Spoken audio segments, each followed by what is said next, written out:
Right, we are live. Hey guys, how's it going? Welcome back to the Kiwi Lads channel. We are back for another match of Super Rugby Pacific, another qualifying final, and it is a big one. The Crusaders going head-to-head with the Blues in Christchurch. Now, after seeing the Hurricanes get themselves the victory yesterday, the lucky loser is still up for grabs, and theoretically, at least the odds-on favourite is whoever loses this game will be that lucky loser, heading to Wellington next week to take on the Hurricanes. But looking through at the starting lineups for the Crusaders, they have had some troubles in terms of injuries around that front row department. Finley Brewis will play as the 1, Cody Taylor at 2, and George Bauer transitions over to the tight head side rather than loose head. It's still a pretty handy forward pack as a whole for this Crusaders side.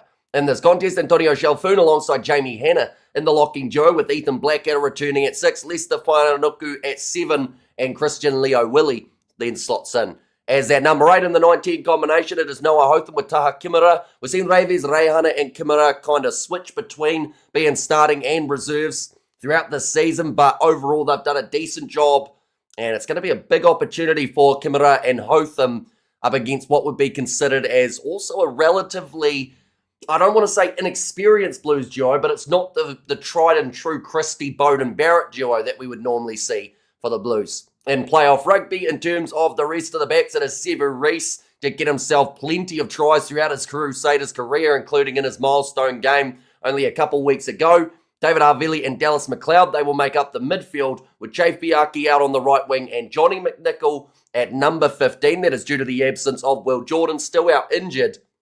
It's been talked about a lot whether or not a Will Jordan-less Crusaders can get the job done. Their playoff record is immaculate. And of course, if they were to lose this game, there's still a chance that they still go through, which I think makes it that much more intriguing for the rest of the competition. We have got there, go the Blues, knock the Crusaders out, up the Chiefs, up the Wars. Says Jake says do better. And also might not watch the full game, going to the Chiefs game, says Jasmine. Of course, that one has taken place straight after this one. Will be Chiefs versus the Reds in Waikato. And it was mentioned earlier on, Craig said about it, how if the Blues win, then the Chiefs should deliberately lose just to boot the Crusaders out of the finals. It's an interesting theory, and I don't think it would go down too well with the bookmakers if the Chiefs purposely threw a game away, but they could still be the potential lucky loser. Of course, we've got to remember that one of the sides, the highest qualifying loser, will get to still go through, and more than likely face the Hurricanes in Wellington. As well, looking through at this Blues starting lineup, it is Ofa Tuingafasi in the front row alongside Bradley Slater and Marcel Renata at 3. Patrick Tuipulotu returns from his neck injury at 4, with Sam Derry slotting in at 5. Torian Barnes, Anton Segner, Malachi Rappling as a loose forward trio. That is one that we could see actually be a bit of a future trio for this Blues side. No Satutu next year, no Papali'i.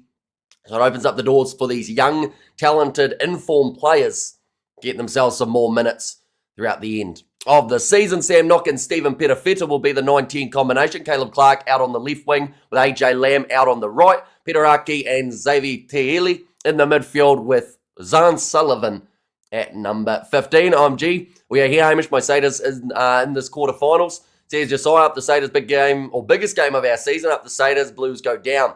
Says Josiah.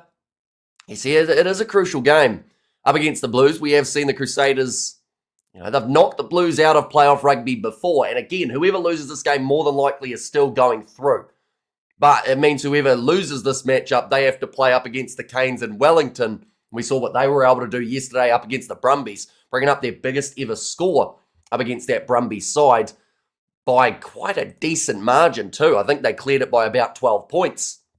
How well they were playing. But looking through at the moment, ladies and gents, we'll go like this. There we go. So, first seeded quarterfinal winner is now confirmed as the Hurricanes, seeing as they got themselves the win over the Brumbies. The highest seeded quarterfinal loser will take on the Hurricanes. That is more than likely going to be the Friday night fixture next week. And then from there, I believe we'll get a Saturday 7:05 kickoff between the second seed quarterfinal winner and the third seed quarterfinal winner. So, for instance, if all of the favourites won, the first match would be Hurricanes versus Blues in Wellington, and the second game would be Chiefs versus Crusaders in Hamilton.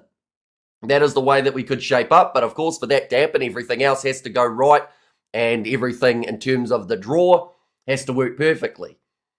Whether or not it does, though, will be a whole different story, which is why it's so exciting for these two sides going head-to-head. For the Crusaders, their record in their home ground, or their new home stadium, has been immaculate so far, undefeated at this location. This one will be sold out as well with the a massive amount of support for this Crusaders side heading into the playoffs. I believe they sold this game out in less than an hour, which tells you how keen everyone is to get in there and experience the stadium. But they were defeated by the Hurricanes. Then from there, they've been on a pretty handy winning streak up against sides at home, 3 in a row. Going to make it 4 in a row here today. And that would be 5 in a row at the stadium, I believe, if they were to get it done for the Blues. They have had the win over Moana Pacifica. They lost to the Crusaders. They lost to the Hurricanes. They lost to the Chiefs. They're actually on the opposite end of the equation at the moment. They are on a 3-match losing streak heading into this playoff matchup. Now, they did recently play the Crusaders. That was in May. They were defeated in that contest 36 points to 20. But throughout that game, they did show signs of a side that could be quite dangerous. And we did see last week in their defeat to the Chiefs, there was still some pretty handy performances. They did concede a lot of points. And I think that defensively, that is where this game could be won for the Blues side. They have to stop the Crusaders on attack. If they can do that, this one gets a lot closer. We have got there, could you please put the Super Rugby Pacific leaderboard up, says Abel. So this is the way that the table sat at the start of this round. Of course, no changes to that table as a whole for this round, but that is the way that it sits. So at the moment, we know that the Brumbies, they are out. They will not be able to make their way through to the next stage of the competition as a lucky loser. There is a chance that now the Chiefs, the Crusaders, or the Blues will be the lucky loser side. The Reds, they are pretty much do or die in their game up against the Chiefs. If they win it, they move on to the semis, and the Chiefs will get the lucky loser spot.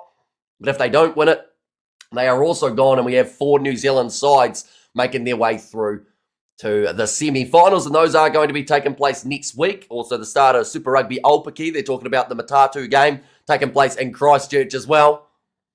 Showing a little bit of the tension that happened the last time that these two sides played. Blackadder and Taili having a bit of a push and a shove only a few weeks ago. So the memories will be quite fresh for these two sides. I want to go out there and put in a good old hit for the full 80 minutes. We have got there, come on the Blues, Sears K. Slade, and also Fiaki Reese, Brian Anuku, Taylor Hotham, Bauer, Leo Willie, Eno Rehana need to step up. That's a long list of guys who need to step up. But I think that Fine Anuku, he's been doing well. I think if he steps up anymore, he's going to get man of the match here again. But, you know, Reese has been in good form. Havili, he came into his own in that game up against the Chiefs with that 50-22. How you going, buddy? Says Craig. I'm doing all right. I'm not as sick as I was a couple of days ago, so that is a big bonus.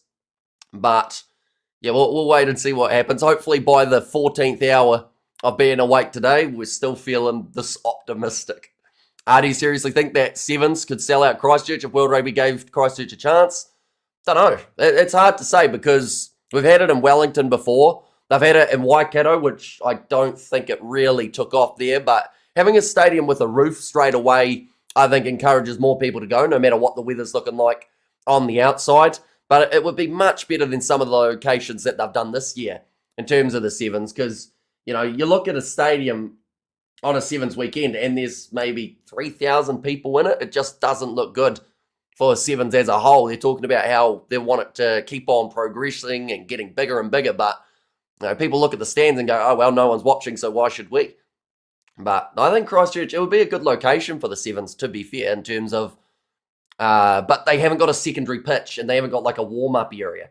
That would be the one thing that hurts them, unless they, you know how, I don't know whether people know the stadium layout, but there's pretty much a grassed area on the near side, I believe it is, of the stadium. If they cordon that off and turn it into like a warm-up practice pitch area, Sevens would be possible because they need that area for the other sides to be able to warm up before they go out there, and they don't have that in terms of the general field area. There's not like a big in-goal, unless they put down some grass turf down one end. I know that they normally talk about the pop-up stadium or stand option, so maybe you put that there, but they need a little bit of planning, I would think.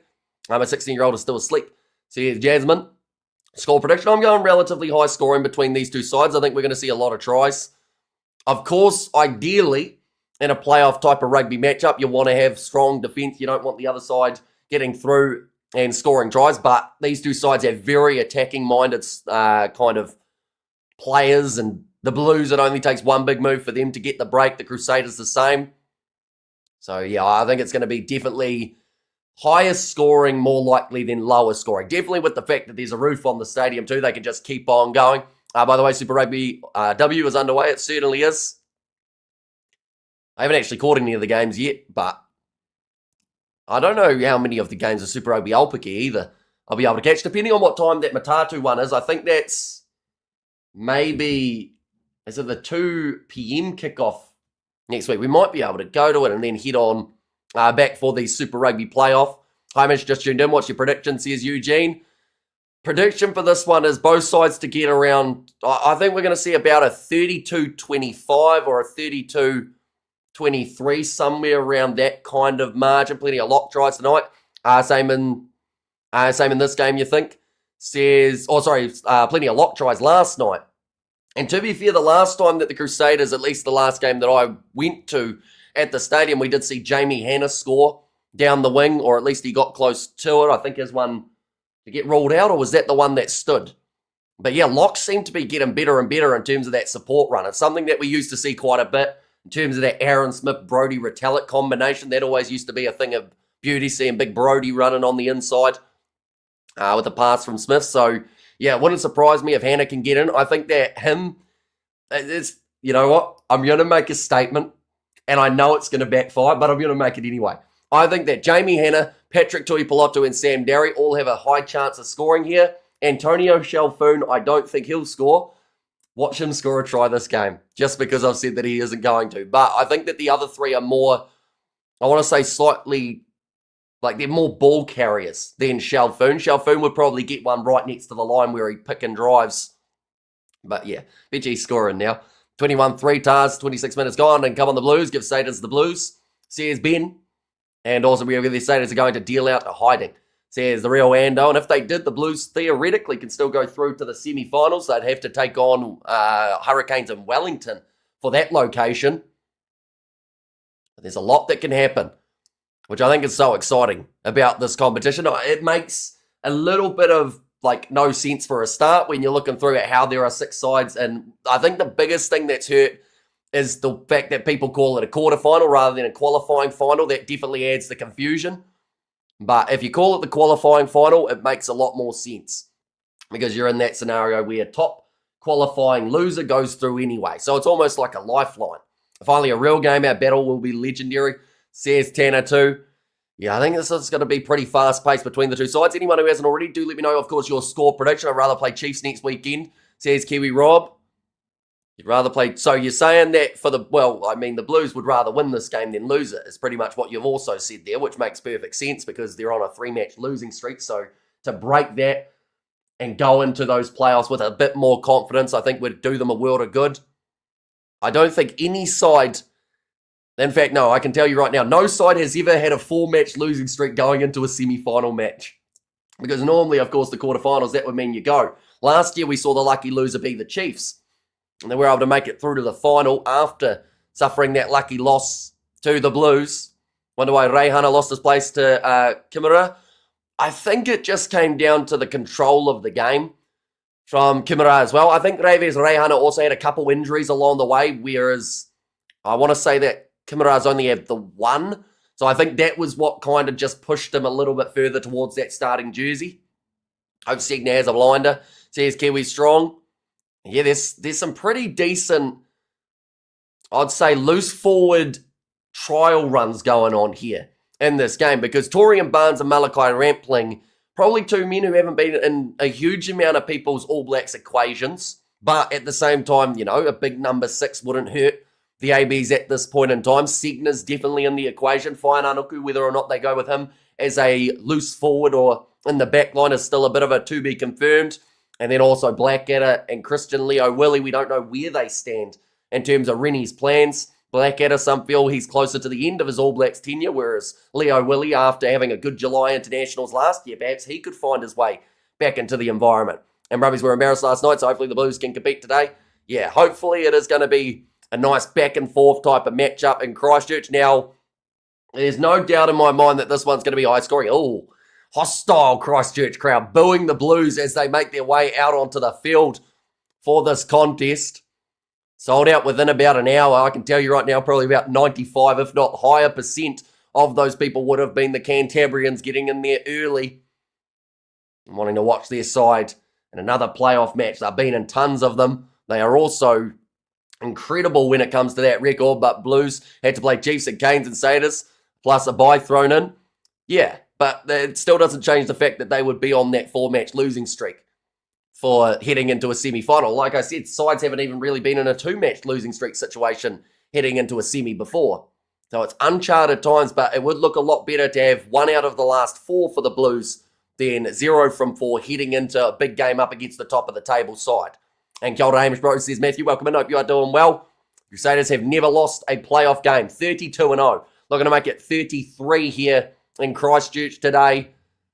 Cody Taylor, he's been there for a lot of those games. Well, we're now underway, ladies and gentlemen. This game kicked off. Crusaders going from right to left. And the Blues claiming that ball just on their own 22 with Malachi Rampling. And Island Hamish says, Robert, and Blues going to play tonight, maybe an edge up front. If they believe no Will Jordan will have an effect, says Shane. And it's been talked about a lot, the absence of Jordan, although Johnny McNichol has chosen the absolute perfect time to find his form. And he was very strong 2 weeks ago up against the Chiefs. That one is going to be going into touch from Sam Knock. And he's been earning himself quite a few starting minutes throughout the Super Rugby Pacific second half of the season. Crusaders to win, says Chris there. And up on the Blues, says Nav. Cody Taylor now with the line out, 45 metres out from the Blues line. And that one's competed with. The Blues managing to claim it. Slipping that ball back was Bradley Slater. Good evening, says Oville. Welcome in. Hope you are doing well. You are excited for this New Zealand derby. Wide cut-out pass from Peter Aki. Goes out to AJ Lamb. Reese muscles up. And McLeod finishes off the tackle. We talk about how strong both of these sides' attacks are. There's no denying that. But it's going to be who defends better. Knock on from Sam Knock. In the breakdown there, it was on the far side of Nick Berry, though, so it does sneak through the vision. Being told to use it. And Knock will now go with the box set. Come on the Crusaders. And go Reese, go McLeod, says Josiah. And Blues win by 4 points. Also going with the underdog. That's a hard collision for AJ Lamb. In the air, it has bounced off a Crusader, so it will now be the line out for the Blues, about 25 metres out from the line. And come on the Crusaders, says Josiah. And Crusaders should win this, but with new information, I could change my opinion, says Jonathan. I mean, the one stat that until it's broken does hold true is 32-0. Like, that's the one that no matter who it is up against, oh, nice ball on the inside. To AJ Lamb, beautifully passed to Sam Knock, and the Blues will score 2 minutes in to this qualifying final. They are celebrating it big time. It's just a nice set play. Off the line out too, it seemed like it was a little bit too simple. Massive gap in the Crusaders' defence, and Sam Knock makes his way through for his 3rd try of the season. And Crusaders defend, please. Hope your voice lasts through the night. You don't sound good. Too early in the night? Yeah, I'm currently sick, unfortunately, again. But we'll see what happens. Hopefully it can last for the full. I think we've got another 9 hours of streaming today. And then we get a little bit of sleep. And then we're back in for another probably 4 hours tomorrow. So, yeah, we'll wait to see what happens there. Oh, my gosh, there's Josiah. Yeah, dream start for the Blues here. Okay, Zahn Sullivan arguing with Nick Berry here, saying that the shot clock's not working. And that kick has gone over from Sullivan, and 3 minutes into the contest, the underdogs are in the lead, 7 points to 0. If Blues win, would this be an upset? Yes.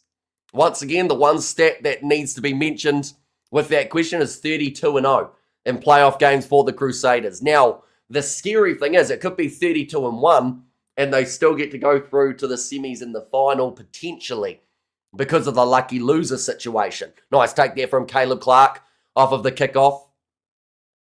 And we're over there, mate. You got a marathon tonight, says Robert. And we've got another game just around the corner between the Chiefs and the Reds. And then following that, 2 matches of the URC semi-finals. The Bulls taking on the Glasgow Warriors and Leinster up against the Stormers. Sam Knock again with a box kick 30 metres out from his own line. And one's going to, that was an awkward landing for Fiaki. Looks like he's going to be all right, but it is a knock-on advantage in favour of the Blues. Now off to Patrick Tuipulotu back from his neck injury. Now passing it across to the side. Sam Knock moves it on. Sullivan passes with a wide skip pass out to AJ Lamb. Miss tackle from Reese, who also falls over. Harvey wrestling down Lamb, who's knocked the ball on the ground. Nice bit of work from the Crusaders skipper there. Reese Passes across to Johnny McNichol, who is deep inside of the Crusaders. 22, but this game being played with a frantic pace already in the early stages.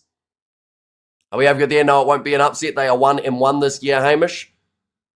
Well, up against the Crusaders. What's their record in Christchurch this year, out of curiosity? And also, again, 32-0 in playoff games. How can a side that is, with a record like that, considered as an underdog, when they're higher on I'm not even going to bother.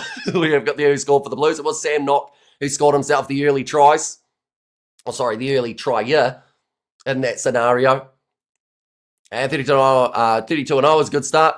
But to use it to select the Crusaders today is nothing but hindsight biased, says Jonathan. But also, like, in terms of the odds, they do have the Crusaders as the favourite also. They have got the better record this year. In Super Rugby, they finish higher than the Blues on the standings. But there's always going to be that bias towards whichever side you like to go for, of course. So if you're a Blues person, you're never going to admit that the Crusaders are the favourites. If you're a Crusader, you're never going to admit that the Blues have a chance. That's the beauty of biased and the beauty of supporters. But now, Johnny McNichol, knock on the ground from Leicester Whainanukū as he tried to pick that ball up. But penalty awarded to Nick Berry. It's 32-0, not including the stadium. That's true. This stadium at the moment, they are 4-0. Haven't been defeated at this location as of yet. But Taha Kimura, he will be able to kick this one towards the touchline. He won't quite have the distance. Be able to get this one over the post. We did see a little bit of a hiccup from the Crusaders later on in their game up against the Chiefs. How's the weather? Is it a factor in this new stadium? Not at all. It's actually quite warm in the stadium for the first half. They normally turn on the fans in the second to try and clear the smoke and whatnot. They had a bit of a mistake with that last week, but yeah, weather's completely fine. Indoor stadium, no wind. Home ground advantage is a good predictive stat. Says Jonathan, that was going to be thrown in. Nicely taken by Ethan Blackett, and now Hotham goes across to Taha Kimura, pops the ball on the inside of Leicester. Whainanukū missed tackle there from Clark. Which almost let Whainanukū straight through. Drop ball from Cody Taylor, the veteran. Puts the ball down, bit of a counter-attacking chance for the Blues now. Segner, tackled by Hotham. These are all names that we're more than likely going to see in that All Blacks environment throughout July, up against the French, Italians, and Irish. But currently, the ball's still on the side of the Blues. They have still got that knock-on advantage. Havili went for a bit of a counter-ruck. I would rather see the Force in the playoffs than the Brumbies. CSK Slade. Now up to the halfway line, not back, all well claimed by David Havili again. Good precedent. I'm not answering all the stupid comments, wasting your time, says Simon. But now, Hotham, back across to the left-hand side to Jamie Hanna. Man who could also be in that All Blacks equation in terms of bolters for this year. Crusaders, if they make a final and win record, are winning champions, but Chiefs record, finalists, injury here for a player. I want to say that's Brewis. And this is not a good sign for the Crusaders, as they have had a lot of injuries when it comes to their props. They're just saying there that the box kick was getting close to where Brewis was, so to save any sort of risk to the player, they have stopped that game. I think it's still going to be the Blues ball, though. Just showing off a Tonga Fasi. He's got a huge amount of cats for this Blue. He's actually injured as well by the looks of it. So both number ones are having a bit of an issue with their shoulders at this point in time. Crusaders versus Canes and Chiefs versus Blues. Okay, so that would mean Blues win this game. Crusaders lucky loser, right? That's Anton Segner at the moment. He is the man in that huddle who was leading the chat for this Blues side. 7 minutes into the contest, and they are up 7-0 in Christchurch. Rob Penny watching on. This will be his last year in charge of the Crusaders. Hansen coming in next year. Look at there, yep. Says Anahira. Vern Cotter. When you have a nickname Stern Vern, you know that you don't normally take too much stick. Don't often smile, but he is a focused man at the moment, looking to turn this one around. Get the win. Be the first coach to get the win in Christchurch too. AB's having issues with injuries, 2 loose heads, says Eugene. Are we over there? I want to see the Crusaders next for the Canes. Then the Blues in the finals. Could I be AB's coach, Emmy? Yeah, sure, why not? But 7 minutes in at the moment. Noah Hotham about to feed this ball into the scrum. 909 kgs for the Crusaders compared to the 903 of the Blues, so pretty even in that department. Come on, the Blues. Crusaders ruined enjoying rugby. so many people. Everyone watches league now because Crusaders are boring. Says AR. Now, scrum feed. Hotham, going away to the left-hand side. Taha Kimura moves it on to McLeod.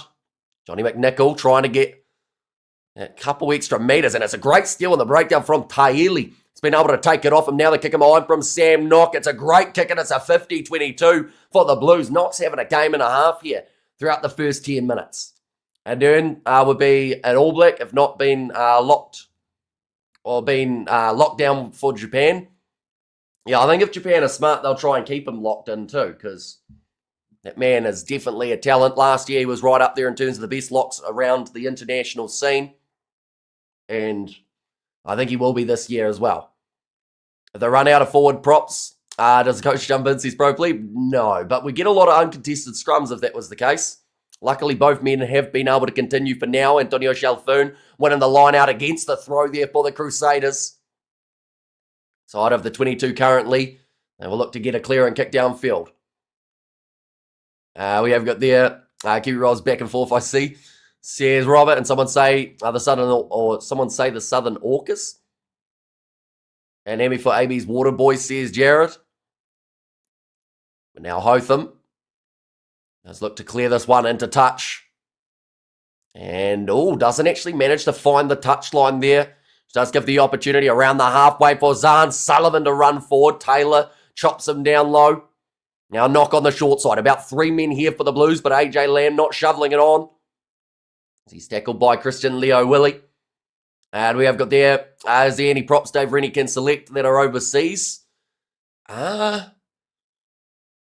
Not in July, I don't think. I think they'd have to play on the NPC first. Now, backline movement here for the Blues, going out to Caleb Clark, who bumps off David Harvilli and sits him down, gets through McNichol as well. Couple of defenders beat him for the Blues, but now on hot attack once more, about 10 metres out from the Crusaders line. Knock going off to the right, and Taylor very slow. I think Cody Taylor might be maybe concussed here, I'm not sure.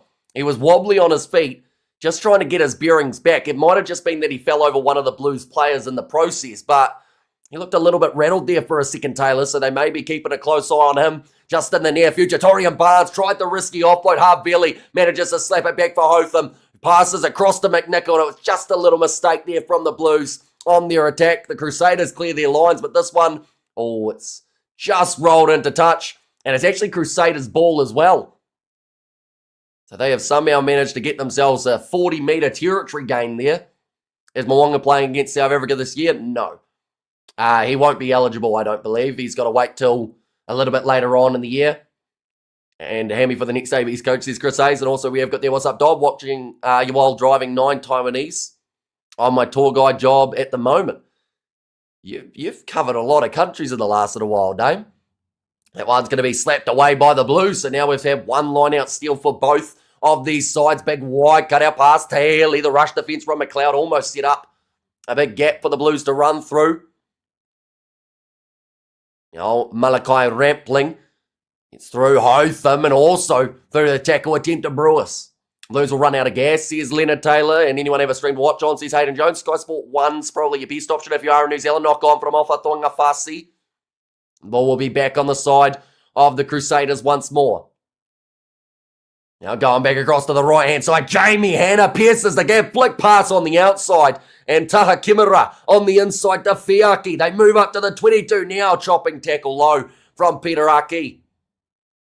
Is this the New South Wales Blues? It is not. It is the Auckland Blues in this case. And they are moving now. Trying to defend up against the Crusaders. Seven Reese stepping back on the inside. Missed tackle from Lamb. And Reese runs it in for the first try of the match for the Crusaders here in Christchurch. How much has the game started? It certainly has. And it's been a hectic pace for the early stages. He's 0-2 at Rugby World Cup, says DZ. And I could never play rugby. I'd be crying every time I got bumped. And also, if the Blues don't build up at least 14-point lead, Crusaders will come back in the second half, says Eugene. But the offload initially from Jamie Hanna, the flick pass out the back, almost Sonny Bill-esque. The way that one went out to Taha Kimura and then just a backline movement, Harvilli. He delayed his pass just long enough and then Lamb, unfortunately, just got completely wrong-footed. He was trying to tackle Reese if Reese was going into over the touchline there. He just got sold a little bit the wrong way. A good step on Reese, got him back infield. And the try there for the Crusaders. The Blues, they need to be able to counter straight back. It's a team sport, bruh. Says AR, and let's go talk now. Blues fans, go stuff Crusaders. Says Josiah. It's very early in the game. We're 13 minutes in to this contest. The two sides sit level. I feel like, you know, if you're going to do that, you got to do it after the game when your team wins, because there's still a chance, well and truly, that the Blues can find some rhythm here. But yeah, they definitely need those last passes to go their way. We've got to remember, just down the other end of the field, I think it was Toddy and Barnes went for a risky offload flick pass out the back where Harvelli got the steal, and the Crusaders from there pretty much methodically built up the full length of the field and scored. But had that pass gone to hand, could have been the Blues scoring down the other end. So it is a game of inches. You've got to make sure you're getting it right each and every time you got possession. Trying to turn it into a rolling maul was Malachi Rampling. The tackle there on Hannah. And Blues are peaked in this game. Says Real Ando. This one's going to be kicked high from Noah Hotham. Chasing after this is Sever Reese. And not taking it cleanly for AJ Lamb. Nice fancy footwork from Taylor to keep it in the field of play. Back to McLeod on the inside. He's got three Blues flying at him, including AJ Lamb. Painanuku, he's dropped the ball again here in the breakdown. That's his second time trying to go for the pick and go. Hasn't quite been able to do it. Now we have got there, can't find no rhythm when the refs are being paid off by Canterbury year after year after year. Says AR. Sounds like a conspiracy theory, doesn't it? And we have got there go Crusaders, says Josiah. And is this Les Blues playing? Not quite. But we will get to see them at the stadium in July. So that's something. That one's going to be kicked in a touch. And Crusaders upping the tempo now, deciding that the quick throw-in is the option. Jay Fiaki back across to the right. Nice pass out to Jamie Hannah. An open space. Bumps off Peter Raki. Went for his flick pass offload again there. And this time it doesn't pay off. Goes into touch. Sam Knock, third halfback for the All Blacks, says Michael Paul. And also the Blues too many mistakes. They can win this game if they stop blowing chances, says Hartley. And I live in Okinawa, ton of tourists. Let's go the Crusaders, says Damo. Yeah, that one for Jamie Hanna didn't quite come out the same way that he did the last time round. Looks like a couple injuries here. Looks like Knock is down with a bit of a knock, no pun intended. And it also looks like Shalfoon in the background getting a bit of medical attention for the Crusaders as well. And Bad Luck Blues, says Josiah. 89 matches for Sam Knock. He is a bit of a veteran at this point in time. I've seen it go at a frantic pace, though. Oh, no, in fact, it's Dallas McLeod down, not Shalfoon. You got the Crusaders, sees Hannah right there. And the rest of the world are choosing players from overseas. ABs can't afford the contracts, so they're just keeping it Kiwis to play for the ABs, says Laurie. Now just showing the drone shot from above One New Zealand Stadium in Christchurch. It was sold out very quickly. Everyone piling in, wanting to get a ticket for this game. Who do you got, the Crusaders or the Blues? Crusaders coming off a crazy win to the Hurricanes. The Hurricanes just punished the Brumbies, says Angel. So that kind of sounds like you're saying Crusaders here. Heading into this game, I know that some people say that form doesn't count, but that depends on whether it's their team in form or not. But the Blues are on a 3-match losing streak. The Crusaders are on a 3-match winning streak. So the Blues need that big turnaround moment, and to do that, they have to be their best. Nice run here from Daria. That was a nice set piece off the line out. He's going to be charging up the middle of the field. Taha Kimura gets him around the bootlaces. The clean out on Black out of there, and the breakdown. Now Stephen Petafeta passes it across. Marcel Redita doing his best dodgeball skill there, trying to avoid getting hit in the face with the ball. Saw that a bit in the sevens yesterday. For one of the sides, they kept on trying to pass it straight into their teammates' faces. I think that was Great Britain in that contest. NZR, one of the stupidest management in world rugby. I just let players play overseas and pick them. We'll get heaps of new players. Cracking Super 2, says AR. It's going to be knocked on by the Blues. Now Noah Hotham. Back across to the left-hand side, finds the hands of George Bauer, wearing the 3 on his back for this contest. What season is it considered in New Zealand? I think we're almost into winter. We may have just brushed winter now. I can't quite remember. We're either just about winter or we are in winter. It's one of the two. Now that one's going to be nicely taken.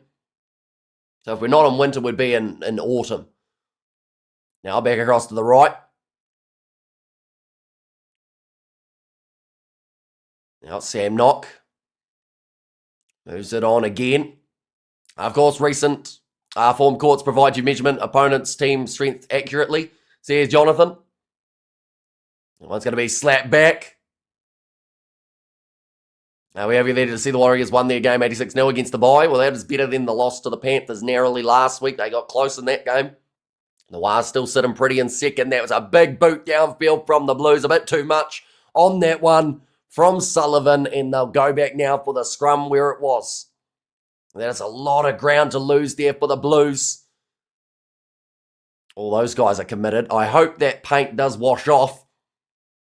So they're going to be looking like tomatoes for about a week. We have here, it's definitely summer, says Jared. And a winter, says Neil.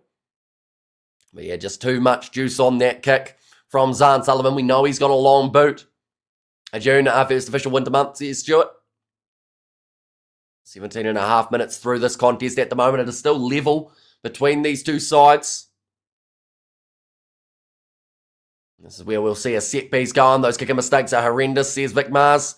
Yeah, it costs you so much ground with a mistake like that. They went from being able to force the Crusaders into their own 22 and perhaps having to clear it towards the touchline, which would then give the Blues the ball back, to now an attacking position for the Crusaders 33 metres out from the Blues try line. That ball's stuck in the scrum at the moment. Hotham manages to get in there. Passes across to Johnny McNichol on the right-hand side. Now Braden Enor, he's out there for Dallas McLeod. Reese close to the sideline. Looks for the offload on the inside. Picked up by Hotham. Another offload. Oh, that was high. And that was a huge hit, but it didn't look too legal from Malachi Rampling. I think referee said that it's on the chest, but the TMO will be checking this. As Whainanukū was absolutely smashed by Rampling, who sat him down in his tracks. We have it there 1st of June. It's first official day of winter up the Blues, says Sam. But Enor, an early change there for the Crusaders to bring him out onto the park. There is a new advantage now. Now Hotham goes back across. Kimura knocked it on. We have got there. No, that's just the sewage centre in Mangere, bro. Who was mentioning Mangere? I must have missed one. I have your Blues forward. You would start looking sideways at your backs right now, says Hartley. Right. We're going to see the replay now. Yellow card, unfortunately, for Rampling. Right on the chin. They could argue that he could have been lower. I tell you what, Whainanukū's got a chin on him, because that would have broken most people's jaws with that collision. I wouldn't be surprised if this is yellow, if not red. That's the sad reality of that one. It is foul play. It meets the yellow card threshold. And it is now going to be 10 minutes in the bin for Malachi Rampling. It's definitely the biggest hit that we've seen today. They're going to go back for that penalty anyway. But now 10 minutes in the bin at the moment for Malachi Rampling. Hopefully that doesn't become a red, but there is a high possibility that it could.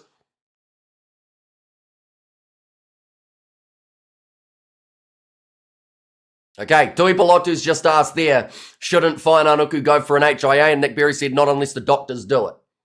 Now, they probably will be assessing him at the moment to make sure that he is all right. Although he was talking on his way down, Whainanukū. And it was probably along the lines of that hit me right on the chin, or something to say that it was a high shot. And let's go the boys in red, says Obi. Now Cody Taylor with the line out 5 metres out from the Blues line. They've gone to the front to Leo Willie. That one's been dragged down. And currently well defended by the Blues. The Crusaders go sideways. Ball might be stuck in there a little bit. Renata's trying to hold it in there. Although they've been told to let it come out the back. Now Hotham away to the right-hand side. Havili lined up by Lamb. Now Hotham back across to Antonio Shalfoon. Now Hotham goes to George Bauer. He's got Brewis on his side. Now Taylor again. What about going quickly? But that ball was just wobbling around at the back of the breakdown, which would have made it very challenging to pick up cleanly. Currently still 7-all between these two sides. Now back across to Antonio Shalfoon. He crawls a little bit closer to the try line before being held by Renata. Hotham back across to Bauer trying to go through Peteraki. They are playing advantage. That is for Ofatuangafasi. Offside, great offload to McNichol, who scores the try between the posts, and the Crusaders now take the lead after conceding early. Go the Hurricanes. Sees one there. And we have got their Hamish. What's for dinner? I don't actually know yet. But dinner will probably be at about midnight today. Good evening, Hamish. Good to be back. Do you honestly think the Stormers can beat Leinster today? I think that not having Sasha will hurt them. And I think that Leinster at the moment look pretty fired up. How's Whananuku not off for an HIA? They must have assessed him. Like, they did have the doctors over with him and they did the quiz to make sure that he was able to pass. But, like, looking at him in the background, he looks fine. He's talking to his teammates. He was instructing where they should have been going with that play. So, as long as he doesn't show any HIA signs or head knock signs. Okay. Rampling's getting a red card here, ladies and gentlemen. They've just confirmed it. It only took them 2 minutes to confirm, which tells you that Rampling's season's probably over. Has Evans pissed me off? The women's are doing well, except that BS against Australia, says AR. Yeah, it's going to be the red card for Malachi Rampling here. Changes the dynamic of this game now for the next 17 minutes. We are going to see Rampling off the field, and then they will have to find the replacement. We see it there. It's a huge hit on Whananuku right on the jaw. That's the type of shot you see in the 90s State of Origin, although it's normally followed by a punch-up. In this case, they didn't go to the fists option, but, knock on there from Hannah. Dropped it onto the head of Lester Whananuku, so it will be the scrum feed now, or no, in fact, it becomes a free kick for accidental offside against the Crusaders. You're doing a great job with the commentary. Cheers, says John. No worries at all. And we are back for that game just around the corner, taking place between the Chiefs and the Reds. That one's going to be kicking off at 7:05 p.m. New Zealand time. Now Christie passes across to Zahn Sullivan, currently down by the 7 here, the Blues. And Knock has made his way off the field as well. That was due to his early injury that he was dealing with. That's a big hit to the Blues because he was one of the best players throughout the first 10 minutes. And Rampling had time. I had so much time to adjust, says Peanut Slab. I get you some fish and chips. Could do. Now Christie across to Ofatuangafasi. They are still within the 22 here. The Blues in the Crusaders 22.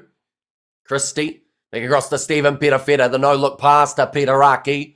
There for the short ball. Now Christie goes to the right out to AJ Lamb. And Christie back across to the left once more. Yeah, because we kept winning and the Blues couldn't, says Josiah. And Mad Crusaders ruined Super Rugby, says AR. So if they lose this game, if they still ruin Super Rugby, or is it's just if they lose this game that they have? Now, nice run from Lamb, although met by a physical challenge from Fiaki. Now Christie back across to Zahn Sullivan. At the moment, they are going backwards to go forwards here, the Blues. They're just trying to find themselves one of those gaps in the Crusaders' defence. They haven't been able to find one throughout the last 5 phases. Christie back to the left-hand side, and we've got to remember, nothing against Finley Christie, but I think that the ball comes out the breakdown just that little bit slower when he's playing 9 compared to Sam Knock. So the Blues now have to deal with slightly slower using of the ball. That can cost a few of those opportunities opening up. Now Caleb Clark tackled early by Fiaki. It had to be made when it did. It looked like it's going to be an offside advantage, though, in favour of the Blues. Christie pops it back up to Segner. Man, who we haven't seen anywhere near enough of throughout the first 24 minutes. Pick and go there. Slater tackled by Enor. Pick and go from Tuipulotu. Slowly marching forward here for the Blues as they start to make those metres. 12 metres out from the line. Now, still there for the Blues. Segner, another carry for being tackled by Jamie Hanna. Oh, that one is going to be a penalty now. Super Rugby viewing went down majorly because no one wants to see Crusaders all the time. League is taken over in New Zealand. Yeah, although last year they had a record season for Super Rugby viewership, didn't they?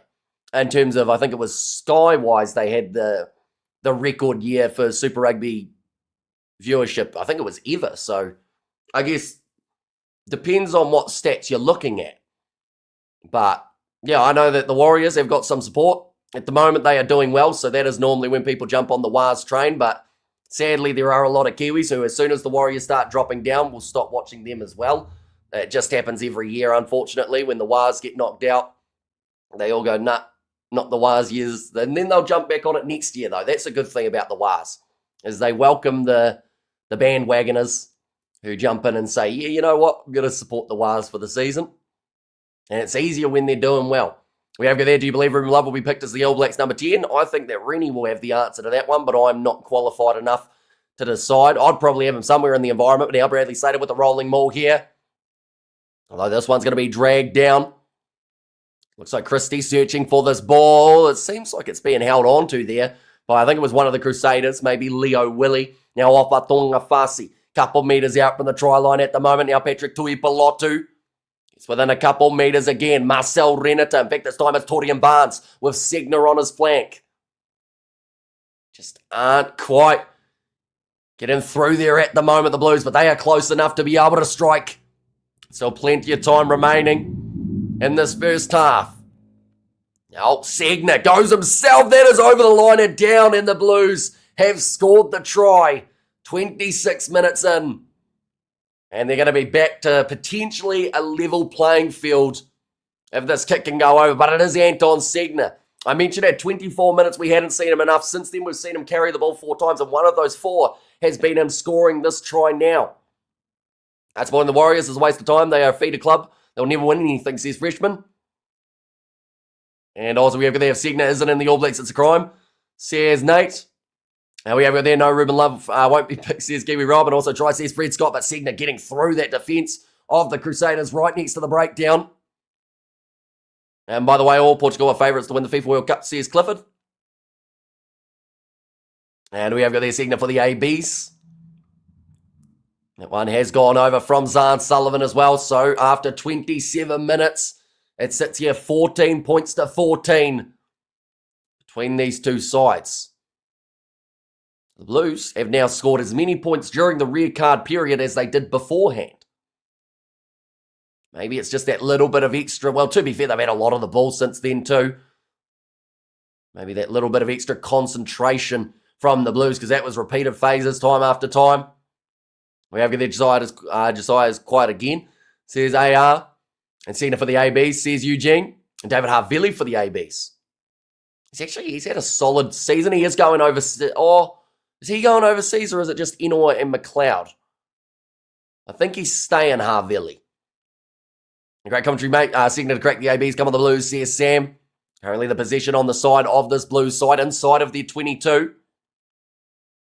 And Christie now will get ready to kick this one towards the touchline, I would think. I don't think there's too much point risking going down the field and having the Crusaders try and go for the counter-attack.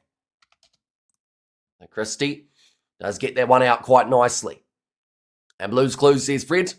And also, as much as I love Bowden Barrett, he's old and brittle done, says Shane. Just joined to the Blues. Oh, how did the Blues get a red card? It was Malachi Rampling with a head-high shot on Lester Fainanuku. One of the hardest hits I think we've seen to someone's head this season. Unfortunately for Rampling, I think his intention was to try and hit him in the chest, but he sconned him right on the jaw. But, yeah, Fainanuku, he's fine. I mentioned about how he must have a bit of a granite chin on him because he is going with the ball in hand at the moment. He's just made 15 post-contact metres. Lester Fainanuku. Hotham back across to the right by Jamie Hanna, met by a wall of blue. And a good solid shot led by Ofa Toingafasi Enor. 2-man tackle by the midfield of this Blues side. Notice the crowd difference between this game and the Hurricanes game, says Clifford. Yeah, although you can't really take too much of like the crowd into equation because you look at the weather as well. Like that Hurricanes game, it was an absolutely awful day in terms of rain. Billy goes through and he scores the try. That wasn't really a gap that looked like it was available to be able to run through. And Arvili just pumping the legs, getting through the tackle with Segner and drags them over the try line with him. Red means they can have a replacement still after 20. Yes, correct. Yep. So, yeah, they'll bring on who they got on the bench. They'll probably bring on Hoskins Satutu. That's the perfect switch, really, because both number 8s anyway. But we see it here. Lester Fainanuku, his first initial run with the offload to Antonio Shalfoon, who then offloaded it up to Noah Hotham, and then the pass from Blackadder. It was a pretty poor bit of defence from the Blues. It looked like Tui Pilotu didn't even attempt to put his arm out to stop him, and he just ran it straight through. Now that one has gone over from the Crusaders as well, making the score now 21 points to 14. And also our first 100-point playoff game incoming. Nah, not quite, I don't think. Don't get me wrong, I think it will be high scoring. I think we're going to get about 70 or 80. Although my original prediction was about 30. I think I said 32-23 or something. Any other team, the player would have been sent for an HIA, but it's the Crusaders, so they're allowed to do whatever they want. They pay the ref good again. See, but the thing is, right, what you're saying is pretty much they've left a concussed player out there. Surely that's an advantage to the other team, right? And if anything, that would be more of a liability if you're leaving a guy who's semi-concussed out there on the park. I feel like it's almost the opposite of what you're trying to say because, yeah, if you leave a guy out there who's got his brain rattled, he's not going to play as well as a guy who's fresh off the bench, is he? So, if anything, you'd want to make that change. Oh, that one's going to be slapped back by the Blues. Picked up by David Harville. He's been absolutely everywhere in this game at the moment. That one's going to be kicked in behind from Noah Hotham, looking for the 50-22, but this one is going too straight. We'll pull up just inside of the Blues territory. And a good clearing kick from Taeli. And right, says Redder. And we have got the Blues fans all quiet now, says Josiah. And the Blues says iconic clothing. And also we've got the Blues fans and go the Crusaders. It would make sense if it wasn't one of the greatest players in the world. But again, you'd still take, I would think, a non-concussed player over, like, because, yeah, it wouldn't make any sense. Because if he's one of the greatest players in the world, but he's concussed, he's probably not going to be the greatest player in the world, is he? Because his brain will be definitely not thinking about this game. Now going off to the right-hand side, Jamie Hanna moves it on. Now Hotham passes across to Braden Enor, manages to spin just that little bit closer to the try line. Hotham sends it out to Reese. The low slinging pass bouncing into the hands of Che Fiaki. He cuts through 3, reaches out, scores another one. The Crusaders have 4. And just like that, again, on the attack. They are lethal when they get that ball moving. Reese does the bounce pass. And initially it looked like it was a bit of a weird one, but it actually got to him possibly quicker in that regard because of the type of pass that Reese went with rather than going for the big lobby one. We have the Hurricanes. I hope you see my message. I may have missed it, Kevin. Whereabouts? Did you see my message? I found your last one where you said, did you see your message? But I haven't seen your original one. You may have to put it again because I think it's ended up quite high up there. Can you focus more on the play-by-play game commentary, please? Listening for commentary overseas. My apologies. But yeah, Fiaki finishing that one off. The Crusaders now move up to 26 on the board now. Taha Kimura sitting 3 from 3 today off the kicking tee. Oh, that jinxed him. 3 from 4. This is like Queensland versus New South Wales. Only start winning when they're down a man. Says AR. Okay. Now Fiaki finishing that one off though. It was the Otago player of Tongan descent. Oh, kept Harville out of the ABs. Otago player of Tongan. Malakai Fekatoa? Is that the one we're talking about there? And out of fine undercooked mouthguard, not register head knock, says NZ style. I would say what's happened, they did have the doctors go over to him. So they would have done an independent assessment of him and then decided whether or not he was 100%. And at the moment, he's moving fine. So obviously, like, unless, of course, it comes out after the game that he's concussed and won't be playing the next 2 weeks, then, like, he's fine. No, Hotham. That one's going to be put up high. Che Fiaki not able to take it cleanly. Bounces back onto the side of the Blues. Now Stephen Pitafetta running straight into Peter Aki, who sat on him as well. That's unfortunate. Marcel Renata now 45 metres out from the line at the moment, the Blues. Inside of Crusaders territory, Anton Segner. Any more Arvo on Sunday games, says Anahira. No, Fatunga Fasi. And also we have got the Fekatoa. Another Aucklander went down south and card up too easy. Says AR. I mean, we've seen someone like a Caleb Tangitau. We've seen how much of a lease on life he's had by going down to the Highlanders. Some guys just, they do, like, I mean, Tarval, how many teams he had? He's had 3 or 4 at the moment in terms of the Super Rugby side. Some guys just like the opportunity to move around and see a different part of the country, see a different culture in terms of the team culture that different sides have. Good kick from Taha Kimura down the field. It will be the line out now for the Blues, 30 metres out from their own try line.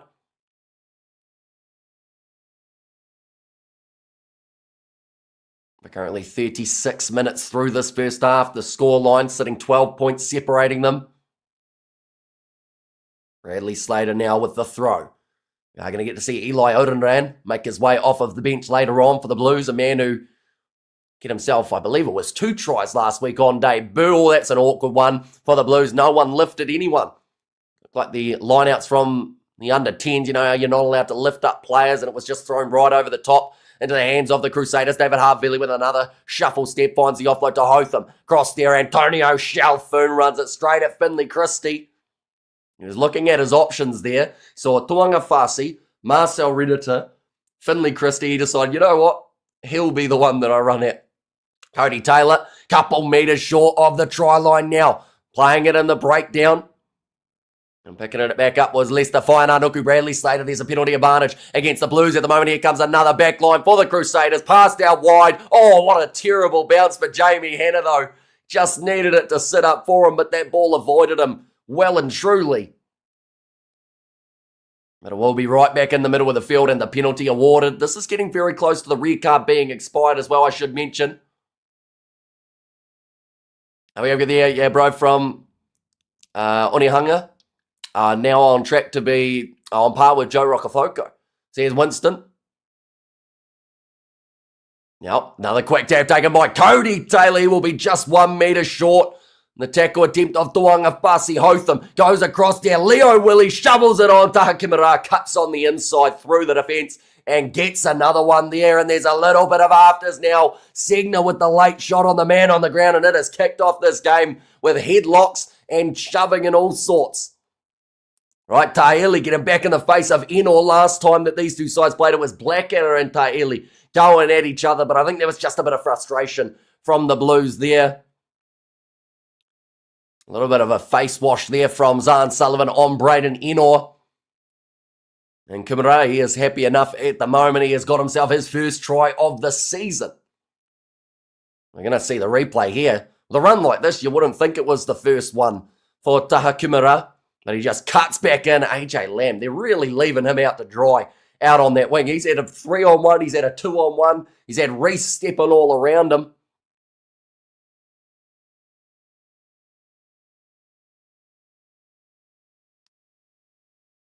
Okay, they're just saying there about the slightly late shot from Segner.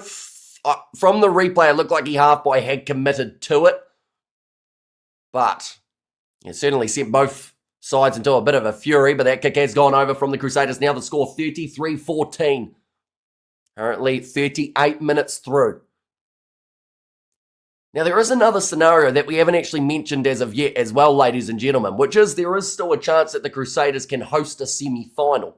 Now for that to happen, the Reds would have to beat the Chiefs. The Chiefs would be then the lucky loser, but then they would lose their home advantage, which would then mean that the game taking place, I believe, between the Crusaders and the Chiefs would be in Christchurch rather than Waikato. That'll add a little bit more suspense into that next contest as well. Nice tackle low on Johnny McNichol. Now this one's going to be kicked into Dutch by Taha Kimura. And around the halfway line that ball goes. 38.5 minutes, and it feels like a long time ago that it was sitting. 7 points to 0 in favour of the Blues. Lester should have gone off for an HIA. So here's Kiwi Rob. If anything, he's got better since, I guess, people have said he's been concussed. But it'll be interesting because, theoretically, the way that would be correct is if he's out next week and the week after with a head knock. So we kind of have to wait till after the game to find out whether or not they made the right decision. They'll probably assess him at halftime as well, just to make sure that he's still progressing well. Someone who I thought was going to go off for a head knock early on was Cody Taylor. He looked like he was falling all over the place, but I think he might have just tripped on a Blues player in the breakdown. Currently, the Blues have still got themselves the ball. They are back to the full 15 on the field as well. Malachi Rampling's red card has expired, but it is going to now be all offside there for Fiaki, it looked like. But yeah, now Hoskins Satutu has made his way out onto the field as that replacement. Now pick and go from that man, Satutu. 30 seconds left in the first half. Bradley Slater, two-man tackle on him by Antonio Chalfoun and Cody Taylor. Now Segner. Oh, that was a forward pass from Satutu to Tuanga Fasi. A miscommunication there between two of the Blues forwards. Are we over there? It's the Crusaders. Refs let them get away with whatever they want, says AR. And out of gas already, says Leonard Taylor. And would it also mean the Chiefs play the Hurricanes as a lucky loser, as the lowest qualifying? That one I'm not so sure on, because I can't remember last year whether or not the Chiefs came in as the lowest qualifier from their lucky loser loss, or whether they just dropped one ranking. I think there's like a rule that they have for the lucky loser situation. I remember seeing it like summarized somewhere, but I can't remember it off the top of my head. I'll have a quick look and see if I can find it while we're at halftime in the near future. Say they shouldn't be allowed to have 90% of the All Blacks, says Kiwi Rob. Explain the expired red card. So 20-minute red card in these games rather than the full red card, which does mean that after 20 minutes, a new player can make their way off of the bench out onto the field, but you can't bring back the same person. Otherwise, everyone obsessed with Leicester going off is clearly fine, says Ashry. That is because he's been such a threat out there on the field this season. He's one of the best players out there for the Crusaders, so people are hoping that he wasn't going to be able to continue in this game. But he has, and he's looked efficient after that head knock. 33 points to 14, the halftime score between these two sides. Crusaders leading in Christchurch by the 19 points. Whereas every stream side down, I'd say Super Rugby probably working overtime to try and make sure that they do stay down for these matches. Right. Okay. I'm going to read a little summary that I've seen. And that is the three winners from week one, which is the week one that we're in currently, advance along with the highest seeded loser, known as the lucky loser. The lucky loser drops to being the bottom seed for the remainder of the, for the remainder of the final series. This is a change from last season when the lucky loser dropped only one seeding spot. Okay, so they have made the little switch this year, which then means that if the Chiefs were the lucky loser, they would be fourth, and they would then have to head to Wellington to play up against the Hurricanes. Yeah, so they've changed it. Last year, the Chiefs only dropped one seeding spot, which meant that they gave up their semi-final in terms of being at home. But this year, if you're the lucky loser, you fully drop, which means that the Hurricanes could have gone from number one qualifier right down to fourth, heading into the semi-finals and lost all of their advantage. And we have you there, Hayes Baden, welcome in. You are doing well. And we have you there, this participation award knockout finals rounds are annoying. Just make it like usual, first versus fourth and second versus third, which it kind of is after this round of six. But I mentioned about it earlier on how Rugby Australia, I don't think would agree to straight semi-finals, because then there's a chance that, you know, the way that it was sitting here, they were going to have no sides in the playoffs. But then at the same time, they might still not have any sides in the playoffs. And 33-14 already, awesome. Says Josh there. And the Blues might lose. Says Peanut. But yeah, the way that it sits currently, it would be, as long as the Chiefs win, which of course there's a big if in that regard, but the Crusaders, if they win this game, will not face the Hurricanes. We have there no consistency is what fans are upset about. If it was a red card for shot to someone's head, then the player that got hit should be off for HIA check. Consistency with the rules is all that fans want. Yeah, although that one's one that I don't think's actually written in the law, that a player who has a red card offence on them has to go off the field. Normally it comes down to the medical side of things from the team. You know, some players who don't have a red card against them in terms of like a shot put on them, they go off for HIAs all the time. It just depends on what the doctors are seeing, and that's something that's done independently, normally outside of the referees. It's not the referee's job to say you should go off the field because you got hit in the head. That is where the doctors and the medical professionals come into it. There won't be any Aussie sides in next season, past regular season, says Kiwi Rob. And you understand the latter thing, Hamish. It's still hard for everyone else to follow. Says, where are you got? I think that is. And there, but yeah, as soon as the Reds Chiefs game closes, we'll tell you exactly who's in the semi-finals. And then it's easy from there. Whoever wins goes through. Another dumb rule is purposely knocked down. When going for an intercept and get yellow carded wild, says AR. And Yossi has... Wait, is that Blues have no power, or nothing in their power to be great, says Justin. And the Blues have no leadership. The Blues are boring, says, tell you what, Justin's just unloading on everything that he's feeling about the Blues at the moment, isn't he? And second most successful Super Rugby team ever, mind you, says Nate. And we have got there, could the Blues play in the semis against the Canes? Yes, that is the most likely to happen at the moment with how this game is going, as long as the Chiefs beat the Reds next week. If that happens, then, yeah, we are pretty much guaranteed 4 New Zealand sides in the semis. Did I say next week or next match? Hopefully I said next match, because that one has taken place in only around an hour and 40 minutes' time. The Blues don't deserve to be in the semi-final, says Kahu. Yeah, although the lucky loser benefits, like, pretty much anyone who is within that top 4. It means that they have a very good chance of going through. They're just saying that the Blues are not out of this contest as of yet, but they do need some big moments near the start of the second half. Last night's game was demolished. What do you think? Yeah, it was pretty one-sided. The highest score that the Hurricanes have ever put on the Brumbies in terms of points. I see it to the future all Kiwi teams in the semi. And we have there Blues will beat the Canes. Trust, says Gordon Wong. Did they beat them last? No, the Brumbies beat them last year, right? When was it recently that the Hurricanes were knocked out by the Blues in a playoff? I feel like it was... Oh no, I might be thinking of the Chiefs, actually.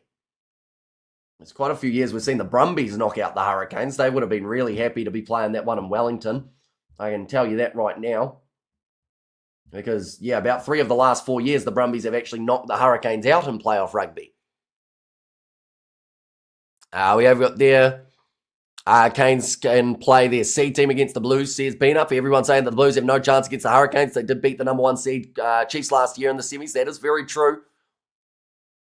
And that was what kind of caused a little bit of a stir-up of the lucky loser situation.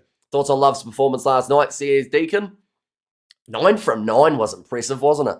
Off the kicking tee, that is something you don't see too often. Normally, if you're 5 from 5, you've had a good day at the office, but they're using the wind as well to be able to bring it around. Oh, yeah, there, the lucky loser is so bad, like it needs to change. You should not lose, still make the semi-final, says Kahu. Yeah, although, is it the NRL also has something similar? How you get that lifeline, or maybe it's the BBL actually. How you can lose a game and then still go on to get that, like, final spot. I do like the fact that they've dropped them right down, though, whoever's the lucky loser being the 4th rank, because it does just give that incentive to not throw away your home field advantage. We over there, I'm not a doctor, but it looked like an HIA. Could you try again? No. Why is my Siri yelling at me? How do I turn her off? Oh, there we go.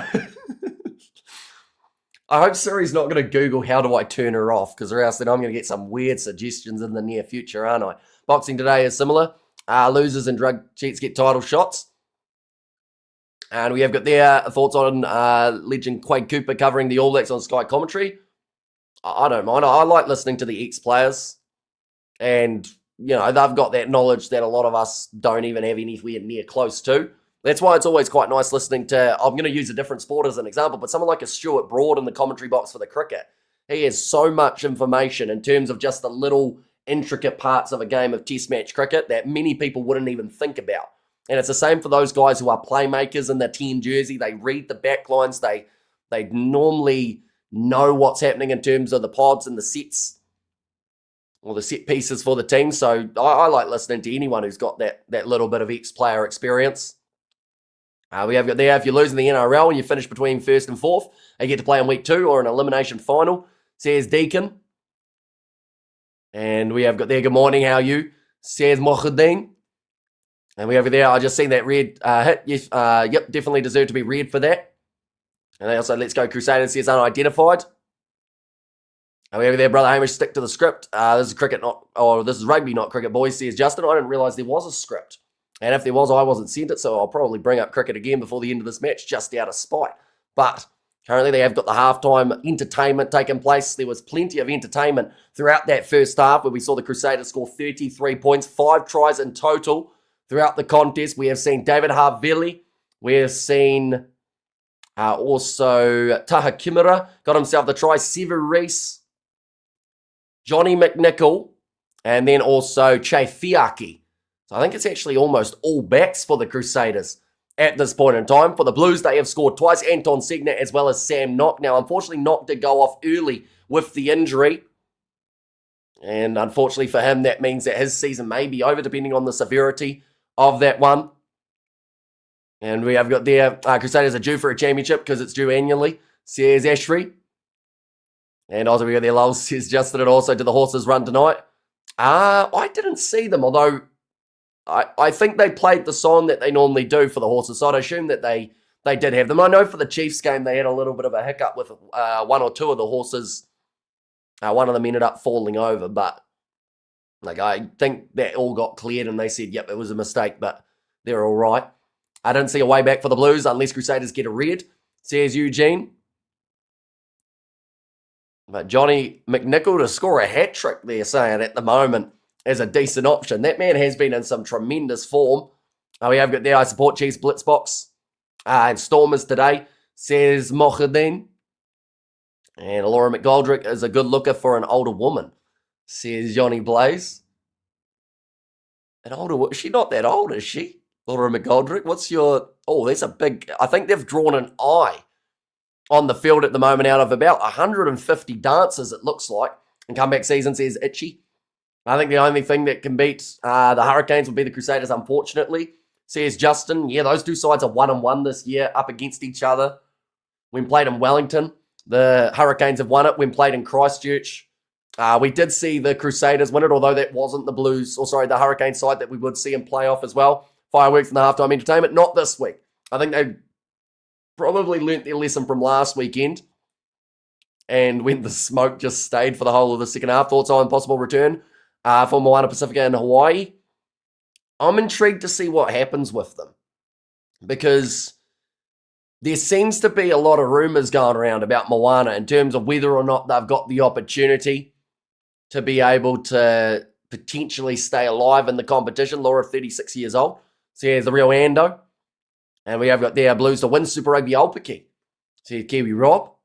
And also, what time is the Blitzbox playing? They are playing up against the Fijians at about 9:06 p.m. New Zealand time, I believe it is. So we will, of course, be covering that one on the channel as it does happen in the gap between the Super Rugby games and the URC playoffs. But do let me know, ladies and gentlemen, who do you think is going to win that Chiefs versus Reds game just around the corner? Are we going to get to see a lucky loser in terms of the Chiefs getting that role, or is it going to be the Blues who go through? We have got there, I've been told by a good source, I've got 2 more years of funding, says Justin. Yeah, it'll be intriguing to see the fine print too, because I know that originally they didn't want to sign the big deal that they had because it would have meant that they weren't associated with New Zealand rugby or something like that, all the fun technicalities of the fine print. But, yeah, it's going to be interesting. But what will also be interesting is next week. The Hurricanes are guaranteed at home. If the Crusaders win this game, they are guaranteed to not play the Hurricanes. They would either play up against the Chiefs or they would play up against the Blues. Or they would play the Reds on the technicality. They could actually play the Reds in Christchurch, believe it or not. And then that would be that the Chiefs play the Hurricanes in Wellington. There's still a lot that can happen in terms of the changes, in terms of the top 4. We have got their Chiefs will win, says Matthew there, and 42-22 for the Wars, says Kiwi Rob. Who's reffing Chiefs Reds? 1 second. Chiefs Reds. It won't be Nick Berry because he's refereeing this game. But for that match, referee in charge is going to be James Dolman for that one. Adi Savia signed with the Blues since Moana is gone, says AR. And when it's the Super Rugby final.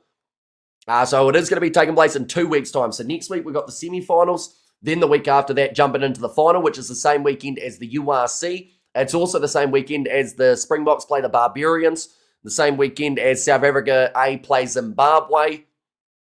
And I think there's Premiership final that weekend too. Top 14 maybe the week after. Or it might be the same week. I think top 14 we're getting closer to the playoff stages, but they normally have that little bit of a longer break afterwards, which is why when France played New Zealand last year, we didn't see some of their same guys. James Dolman, so it's going to be a penalty fest. Norway's going to win tonight. Tell you what, they do pretty well to beat the English, even if England are kind of given a few more players opportunities.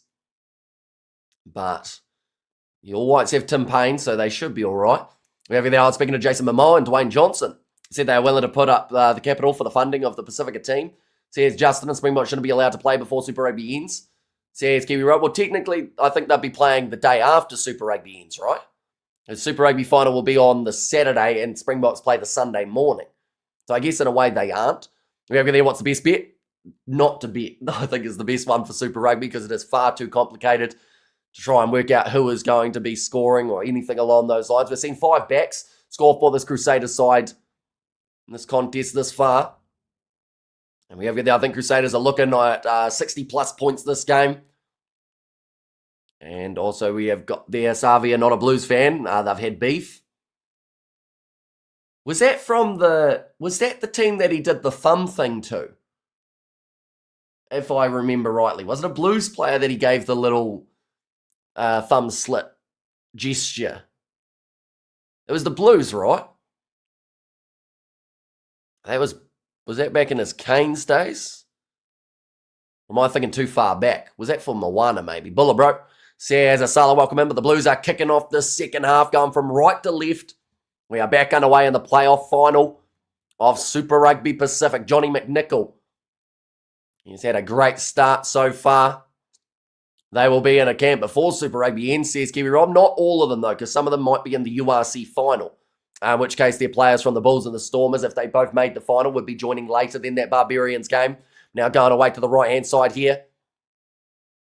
Now moving it on to Taeli. The Blues need the early try, and they need someone to really step up in the second half. In fact, they need multiple players, but someone will be a good start. Tui Pelotu hits that ball up.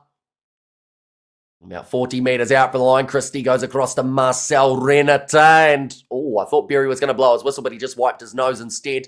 Torian Barnes running it straight to Leicester, Whainanuku, and the penalty won by the Crusaders. The concussed man, as people like to call him for this game, has managed to win another one. And Savi and his family, I want to say based in Auckland, so will be Blues he signs with, especially with Satutu leaving, says AR, and Jace will oust the Reds. Okay, so you're going all New Zealand semi-finals. It would be Hurricanes versus Blues, Chiefs versus Crusaders. Let's be honest, the Blues have lost a lot of big character and heart to be a good team, says Justin. And wake up the Blues, says Shane. Now line out here for Cody Taylor. He gave the slit throat gesture and everyone lost their stuff and said, OMG, what a savage. And a barbaric sport, says the AO underdog. One's going to be nicely taken there by Christian Leo Willie Hotham.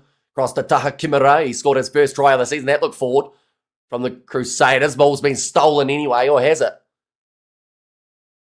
Okay, there's a red knock on anyway, so it is going to be the Blues scrum here. And Blues versus Chiefs grand final, let's go, says the AR. So that would be in Waikato. Yeah, it would have to be, theoretically, if those were the two sides in the final. Josiah must be doing overtime on his sheep, says AR. We have there, I walked past Savi in Japan, but was too drop nuts to say hi. He was with his family, says Gordon. You see, it depends on the situation.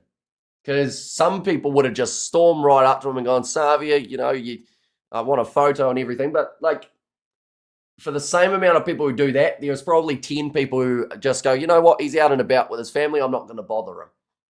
There is also that extra percent who just randomly take a photo from a distance of the people that they see. But he probably appreciated the fact, is that a deliberate knockdown from Braden Enor? Or is this counted as a knock-on? Right. It's just a knock on against Braden Ennor. Did he get 2 hands to this ball or just the one? If it's one, then the TMO may come into play. We're going to see the replay. Segna, Aki. Or tell you what, Justin Marshall saying he's got 2 hands to it. He's only got 1 hand to that one. That should probably be checked. We talked about the deliberate knockdown a bit earlier on. Whoa. I've never looked at a player and seen their mouth guard. They've actually got like a red flashing light in their mouth guard. I never knew that. I knew that they were microchip, but I didn't realize that the mouth guards actually had like a light telling them that they were going. Crusaders fan listening from Cornwall, UK, says Ian Fleming. Now Christie to feed this ball in around the halfway line. It's going to be a big push from the Blues, although it has all collapsed in the scrum, but it's still on the side of the all-18. Stephen Perofeta with the straightening run at Whanaruku, and again the turnover for David Havili. Christie trying to wrap around, ball almost played on the ground from Havili, but it's back with Segna. Going to be ripped down by Whanaruku. Now Christie wide, cut out pass, finds AJ Lamb in a bit of space. Severis went for the ankle tap, couldn't quite get a grubber in behind. Ennor gets back there, just forces it down.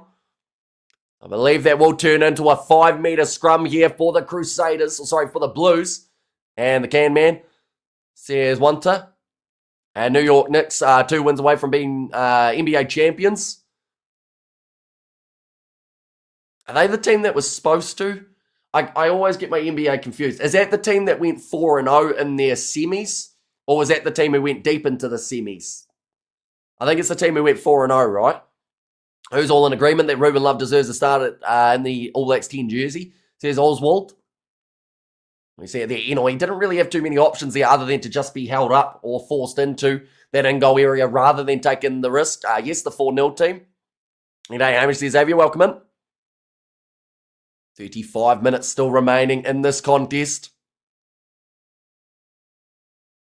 And 4-0 for the Knicks. Believe it or not, that's the most I know about the NBA. Like from this year, I just knew that one of the teams did like the clean sweep in the semis, but I didn't know who it was. I just knew one of them did. An hard out RB2 start. Says Anahera. Now, the big push from the Blues again, holding solid AJ Lamb, the bump off of Taha Kimura. They'll be 1 metre out. In fact, he's got even closer to that. AJ Lamb, they've ruled it as held up. I think Tahili's just asking Nick Berry whether or not maybe they should have a look at this one. Okay, I think the TMO is going to be involved. Knicks are on like a 12-game win streak in the playoffs. Swept both semis and the finals in their conference. Says AR. We're going to see Eddie AJ Lamb. He initially had Noah Hotham on him. Gets turned to his side initially there by the looks of it.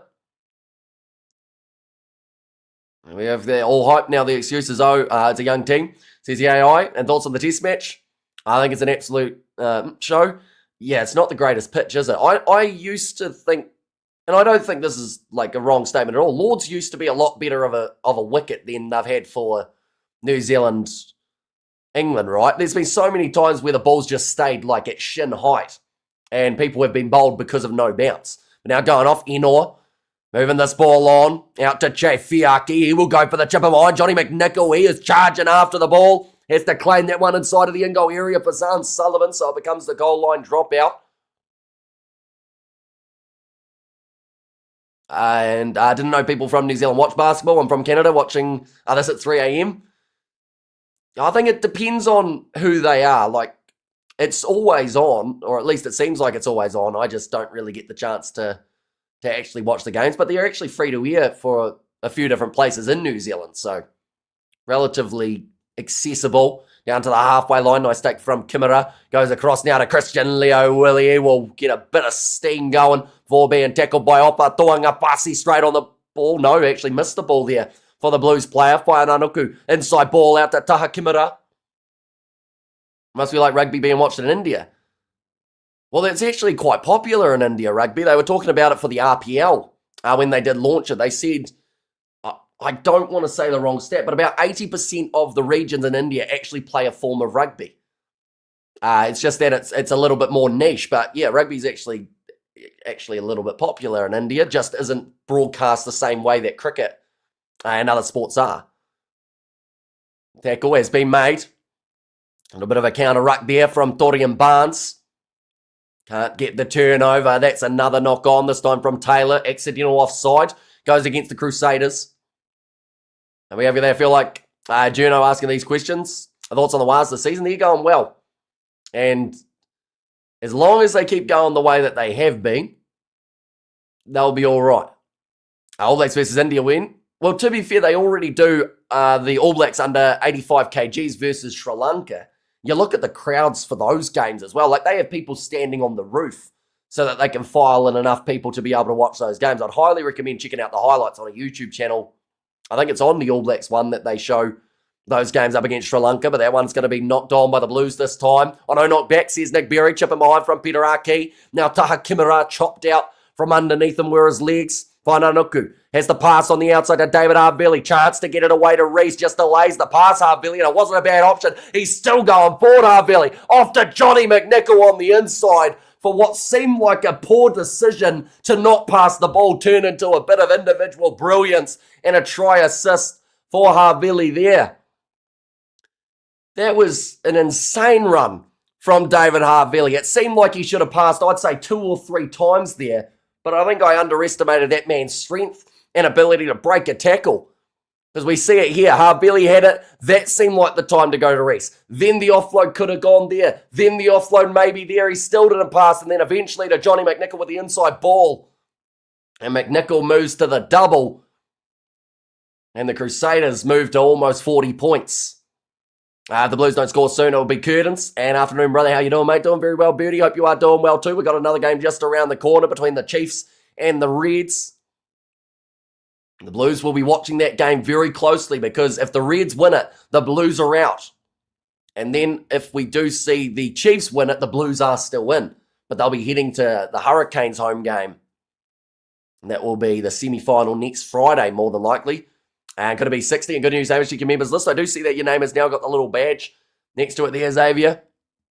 That is, of course, greatly appreciated. But Harville, crowd appreciating what he was able to do with that run. And Harville for All Blacks captain. And also nice double to Johnny McNichol, says Johnny Blaze. And also Chiefs or Reds have no chance, right? They shouldn't. But, yeah, they really have nothing to lose because now they know that no matter what, they just need to win. Oh, Eli Orenran driven backwards there in that challenge. But the Blues back on the attack. They are inside of the Crusaders 22. Hoping the Reds can get one over the Chiefs here. Xavier. Now, so 2-2, 5 metres out. 70-plus points incoming, says Redder. Now, Segner. Good face play here from the Blues. This is what they need more of. They aren't completely out of this game, but they need 4 tries. Eli Odenrand, he's going to be 1 metre short, the youngster. Got 2 tries on debut. Almost got another one there. Segner's over the line, flattens out. Nick Berry, he had his arm. Oh, he was in the process of sticking his arm up to award the try and then went back down and said, hang on, we might need to look at that again. So the TMO will now be involved. Has Segner got the double here? And if the Blues got back into this contest just that little bit, would have been a good game without the red card, says AR. Well, that's where Rappling needs to have a little bit more control and not go to try and decapitate his opposition. Because, yeah, I agree, 15 on 15. Although, to be fair, the last time the Blues scored a try was when they had 14 on the field, so maybe they need another card to be able to get themselves their next try. We're going to see it here. Segner may have it. He actually did score that most recent try for this Blues side. Does he get it down? He initially grounds his head over the line. The ball is going to be very hard to see here. It's Harville and Hotham trying to stop him from getting that ball down. I think they're going to roll this as held up with no clear grounding, ladies and gentlemen, even though eventually it looked like Segner did flatten out over the line. So it's going to remain held up due to no evidence to overturn the on-field decision. Blues were never going to beat this Crusaders at home regardless of the red card. If I'm not mistaken, Chiefs and the Blues are big rivals, meaning that they could throw the match and let Queensland win. Hopefully they keep the integrity of the game. I think the chance of them doing that is 0. Because we've got to remember, with the lucky loser situation, that would then mean that the Chiefs give up home semi-final advantage over the Crusaders. And they would also give up the potential of a home final too. So to do that, you'd pretty much be trying to smite a team that may not even get through their semi-final anyway, and in the process, you may give up your biggest advantage, which is the fact that you get to play at home next week up against a side that are 33-0 in playoff rugby. And to love for Hamish GG, says Pete there, and Crusaders get rolled by the Chiefs next week, and the Blues vs Canes will be close. Says nice big run there from Eli Odenrain. Oh no, he slipped over the youngster. He had managed to find the gap initially, but then the leads just gave out from underneath him. Now running this one forward, it's a drop ball from Mason Tupaia. Though knock-on advantage in favour of the Blues, which means they will still have the scrum. You think Leicester's going to play 7 for the All Blacks? Does he still have the speed to play at the wings? I think that Dave Rennie's got a big decision to make. And there'll be a few nervous players in those two positions trying to work out how high they rank compared to someone like a Leicester Whananuku, but I think that he's done very well for the Crusaders in the 7 jersey, but we've also got to remember if the All Blacks are going to select Savia as captain, he probably gets the 7 jersey as his first pick. So they may look to use Whananuku maybe off the bench instead. Good morning all, says hey no, welcome in. And never mind those Blues. We go for New South Wales Blues. Let's go Queensland, 20-0 choked. Says AR, and they held up no try. Was the Blues' last chance. Don't see them coming back, says Eugene. What's happening to Moana Pacifica? I've heard different things like relocation and defunction. Depends on who you talk to. It sounds like there's some positive news for them, but that could, of course, turn into not so positive news next week. But an HIA replacement here, Taylor Cahill, has made his way on. That is for Christian Leo Willie, who has suffered that head knock. Blues going to come back, says Aino. And how do the Blues still make the semi-finals? That system is so broken, says Kahu, because they'll be the highest qualifying loser. Now, we're going forward, Hoskins Satutu. So really, if the Chiefs beat the Reds, Taeli close to the try line. He's reached out and scored it anyway. He's got the try between the posts there, the youngster Taeli. A lot of these guys were only in under-20s less than 2 years ago. Oh, this Blues team, it is quite a young one on paper. The absence of someone like a Bowden Barrett. And we're going to see Eddie Hoskins Atutu running off the back, getting them within the 5 metres. And then Christie getting the pass across to Taeli, and just a little bit of a miscommunication by the looks of it between Reese and Whananuku as he goes through and scores. Taeli getting over the line. The kick goes over from Zahn Sullivan as well. That is going to make the score now 40 points to 21. That is just so wrong. Finals are meant to be you lose, you out. They have to change it, says Kahu. Yeah, although we mentioned earlier on about other competitions that use that same format, and they used it to relatively effective levels. It just depends on, because the thing is, the playoffs for me, these games are technicalities. Pretty much what it will do is confirm the top 4 being all New Zealand sides anyway. And then you play your semi-finals next week.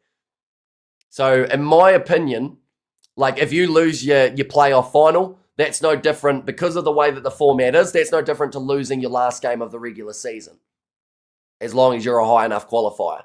So you're going to look at it as next week is the semi-finals. This is almost like a bonus round per se. That one's going to be kicked down to field. Does go into touch from Finley Christie with some good distance on it. It almost looked like the referee was awarding the line out to the Blues here too. The Reds are like the Sharks of Super Rugby, always making the finals but not going fast here, Xavier. And also the Blues win a chance, or want a chance. They need to not kick the ball back to the Crusaders. The run, recycle, repeat. They are just showing the momentum of this game. There's been a lot going the way of the Crusaders in terms of that momentum sheet. The Blues, they've scored the most recent try, which the scoreboard apparently doesn't want to give them for some reason. Hopefully it does update in the near future. Maybe the online scoreboard is in disbelief. They've got themselves over the line. Wherever they play Leinster, home as a trap says given. Now Finley Christie going away to the right-hand side. That one left alone for Tui Palotu to be able to gather out wide. Now Christie goes to Mason Tupaia. Change the scoreboard. It's an online scoreboard, so I have to wait for it to change itself. Currently 19 points difference between these two sides. Finley Christie again rolls it back. So a little bit of wrestling going on between Odenrayan and Finley Brewis. Now that one's going to be knocked back to the side of the Blues. Christie gets his offload. Mason Tupaia away to Torian Barnes now. Now good movement of the balls. Arn Sullivan went for it wide. It's going to be picked up by Clark. We haven't seen Clark in about 40 minutes. Now low tackle on Taeli by Fiaki. And Christie moves it on to Torian Barnes again. Back across to the right, Odenrayan goes to Segner, sells the dummy as if he was going to pass it off to one of his other forwards, but straightens with his run and makes about 5 extra metres. Odenrayan, it was a bit of a rough pass to Tui Palotu, ball stolen by Perafeta. But they will go back now for the scrum. Favour of the Crusaders, still 23 minutes remaining in this contest, ladies and gents. 19 points difference. Theoretically, 3 converted tries puts them back in the lead here, the Blues, and they have been their most clinical throughout the later stages of their games. They've scored 137 points throughout 40 to 60 minutes, and then 132 points between 60 and 80 minutes. So they've scored about an additional 40 points in each of those time periods compared to their first half. I'd like to see the Crusaders one. Hopefully they show that in the near future as well.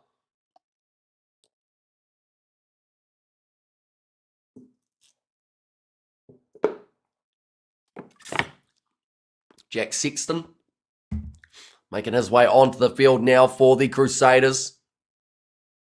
They're just showing the height package for the Chiefs versus Reds game. That one is kicking off in only around an hour and 15 minutes time. We are going to be covering that one on the channel as well. Blues, I got no clues. Come on, the Blues. And are you going to do live for NPC games when it starts? Probably not a massive amount of them, I don't think. We have got their high shoulder charge. The head snapped back. I look worse than it was. Definitely deserved yellow. The upgrade fine was... The upgraded fine was over stop watching, says Dut Kiwi. And also Blues going to win trust, says Haino. Hopefully the Reds win against the Chiefs. So that would mean that the Reds play up against the Crusaders in Christchurch. And it would mean that the Chiefs play up against the Hurricanes in Wellington. Now Reves Rehana, he's made his way on, breaks through the tackle of Barnes. A little bit of a counter ruck there from the Blues. They're told to get out of it. Now Cahill has to play halfback as Hotham nowhere inside. Cahill playing halfback again here. Oh no, sorry, it was Preston who wasn't in the equation. Bit of a counter ruck there from Finley Christie. It's going to be now the advantage going against the Blues. Do the Reds ever beat the Chiefs? Yes, they have beaten them quite a few times in the past. But playoff rugby can be a whole different equation. That's a drop ball from Hannah. It's knocked on, but they'll go back for the initial advantage. Mary just trying to tell the players to calm down a little bit. There is still tension out there on the field. And taking wickets wasn't a problem. It was batting. CAZNZ style. Taking wickets. Oh, for the New Zealand should call up the Otago bowler who had the 13 wickets for that match. Pretty sure he took over 40 or more wickets that season, says Xavier. And do you know when the next playoff date is? After this game concludes, says the official. I believe we're going to see the Hurricanes more than likely take the Friday night 7:05 fixture up against, will either be the Blues or the Chiefs. I think are the two sides that they can face in the playoffs. That is, of course, this result going the way of the Crusaders if they were to win. But, yeah, they'll take the 7:05 on Friday night so that they have a longer rest towards the final. And then I'd say there'll be a 7:05 game on the Saturday night as well. So 2 games next weekend. There is another advantage here at line-out time. Off the rolling ball, Kyle Preston goes across to Sever Reese, slinging past to David Harvili. Offload there again to Reves Rehana, who's knocked it on. They'll go back now for another penalty. Can't remember the match or the player. I'll look it up, says Xavier. And also we have got there was Go Blues, says NZ style. Tui Palotu. Some deep breaths here. Still got another 20 minutes remaining. That's a long time in a game of rugby. Definitely one that has been played at the pace that this game has been. Yeah, assuming Crusaders win, next match will be next Saturday, 13th. I believe so, yes. Unless for some reason the Hurricanes chose the Saturday game instead of the Friday. But I think they'll go Friday night again. Because whoever they play theoretically would have played today. So they'll be able to have one extra week to recover, or one extra day, to recover compared to their opposition. And that one could actually be in Christchurch if the Reds were somehow able to upset the Chiefs. We have there the Crusaders. Stands for Pai there. That ball's loose. Leicester Whainanuku picks it up. Fends off a few. Offload on the outside too. Antonio Shalfoon. Hannah cuts back in. Blues have had some good moments on defence. I know that 40 points is a lot to be conceding, but they have still made some pretty crucial tackles. It's just whether or not they can make them for 10 phases in a row. Preston now back across to the short side, 10 metres from the Blues line here for the Crusaders with the carry from Gardner. Now Reese with the pick and go. But slow getting back up to the feet there is Derry again. It seems like the locks are almost out on their feet at the moment for the Blues. Derry and Tuipulotu have had two very busy games for the first 60 minutes.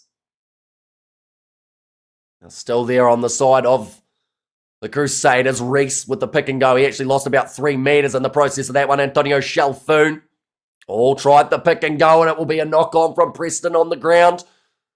Back on the side of this Blues team. Did Chiefs ever lose to the Reds? Yes. Looking forward to seeing the Murrayfield crowd tomorrow.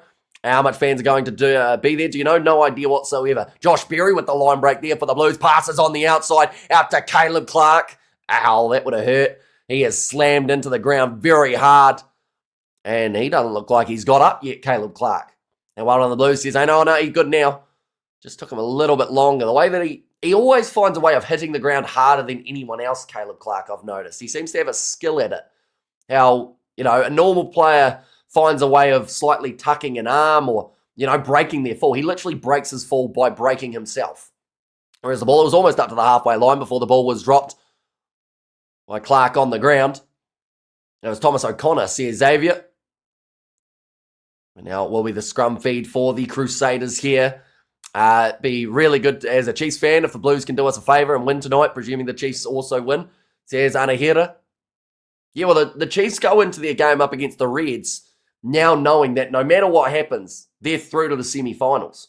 They either go through as the lucky loser and knock out one of their biggest rivals, or they go through as the winner and get home semi-final with potentially a home final, depending on what happens in the other game that is taking place next week. There is still that game around the corner, taking place in just over an hour's time. Tate McDermott back at the helm for the Red side in that 9 jersey. Damien McKenzie also back from his concussion issues. It's going to be a good old battle in that 9-10 channel today. But 18 minutes still remain here. Crusaders conceded that line out about 24 metres out from the Blues line. They must have already had that original advantage anyway for the Blues, I would say. Now, Eli Odenran throws it into the front. Segner manages to get a hand on it, but it's picked up by Letiu, another man recently coming from the under-20 setup. Those two will be relatively familiar with each other. They've been teammates for the All Blacks under-20s for quite some time now. Kyle Preston goes across to the left-hand side out to Blackadder. Blues, unfortunately, just not helping themselves at the moment. Backline movement, Ravid Rayana moves it on to McNichol. He goes through and does score his hat-trick there. It was talked about at half-time. He was paying $7.50 to score the 3 tries, and he has done just that. McNichol carving through the defence again. He's got 7 tries for the season. I think 5 of those have come from the last 3 weeks for Johnny McNichol. It's talked about the absence of Will Jordan, but we're starting to see a real, ability and real presence from Johnny McNichol out there on the field for this Crusaders team. We have that Jerry on the top says Josiah, game over if this try stands, and try says Slosky there, or Slutsky, I think that is. And also Odenrain reminds me of a young Fitzpatrick, says NZ style. Now moving up to the 45 points on the board here for the Crusaders. Reves Rehana sitting 73% kicking accuracy for this season. I'll bump that up to around probably 75 if this kick goes over, which it does. Straight down the middle. And that is going to make the score now 47-21 in favour of the Crusaders. We still have 16 minutes left and we've had 68 points between these two sides. I went what I thought was a relatively high score, saying 32-23 or somewhere around there between these two sides. But, and kicked out on the full from the Blues. That's not going to help. We have their game over, says Hano. I'm sure the Blues fans are all quiet now. That's because you're saying that many messages, they don't get a chance. We have there, I reckon the All Blacks will win the 2027 World Cup, says Xavier. And Caleb too greedy, should have passed it, says Gordon. And also, what does this mean for the semi-finals? Who will play the Hurricanes? I guess at the moment, either the Blues or the Chiefs. Those are the two potential opposition. If the Reds win their game up against the Chiefs, they will play the Crusaders in Christchurch. If the Chiefs win their game, it will be Blues versus Hurricanes in Wellington. Hopefully that makes sense. And then if the Chiefs were to lose, they would also play the Hurricanes in Wellington as their matchup. We have there, Blues are just doing reconnaissance. We didn't want to roll off the tongue, did it? And Tosso Crusaders, Tosso, says Leon. And Caleb Clark playing himself out of a black jersey. Not for me. I think he's still going to be in there. But I know that some people, their opinion of Caleb Clark is if he does anything wrong, they straight away sack him from that AB side. But, yeah, it depends on what you're looking for in your wingers. But throughout this game, they just haven't really used Clark. AJ Lamb had a busy first half. Unfortunately, most of the moments were when he was missing tackles for the Crusaders to score. But he also had some very handy runs. Johnny McNichol, he is running rampant at the moment out there on the field. He almost got himself through another gap. Well, it's still on the side of the Crusaders. Kyle Preston thought about going on the inside to Reves Rehana. Consider Crusaders fan, shut up. I feel like everyone can probably guess which one that is, isn't it, Vic? How do you pronounce Targo? I think like I said it. I think it's just a Targo. Kind of like a cargo, but with the T. It's probably the easiest Kiwiified version of saying it. And I tell you what all, no one cares how you play at the start of the season when you play like this at the end, says Paul Elliott. Now, good looking to pass it away to the left-hand side again. Though it has gone into touch this time over Sever Reese. Blues fans getting grumpy, talking about fellas' mothers. That's wrong right there, Johnny. Says the real Ando. Now we over there, let's go the Blues. Says Jason, it looks like there's a bit of an injury issue here. Now this is bad news for the Crusaders. They're going to run out of props at this stage because Jack Sexton is now the man who is being dealt with. It's Rico's fault, says Gary. And we have got there, I always thought it was pronounced like Otango, like Māori. Cheers, Amish. You've helped an Australian out, says Xavier. And we have got there, will this be a try fest? It already has been. I think we're up to, I want to say 10 tries in this match. But the thing is, I said this would be the closest game of the weekend. So what does that mean for our game around the corner between the Chiefs and the Reds?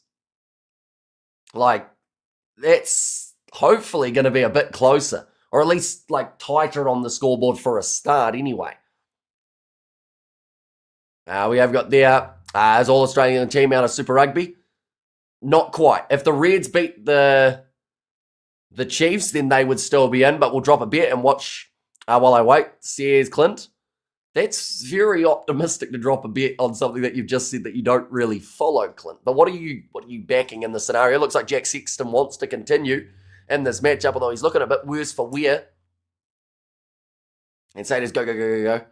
Says Josiah. Currently another 14 minutes remaining between these two sides. Johnny McNichol might also have a little bit of an injury here. Looks like fingers are getting taped up. Ryan Crotty going over with a bit of concern there. The last thing that they want us to be losing that man with his 3 tries, his 3 line breaks, his 6 defenders beaten, and over 50 metres gained throughout this contest.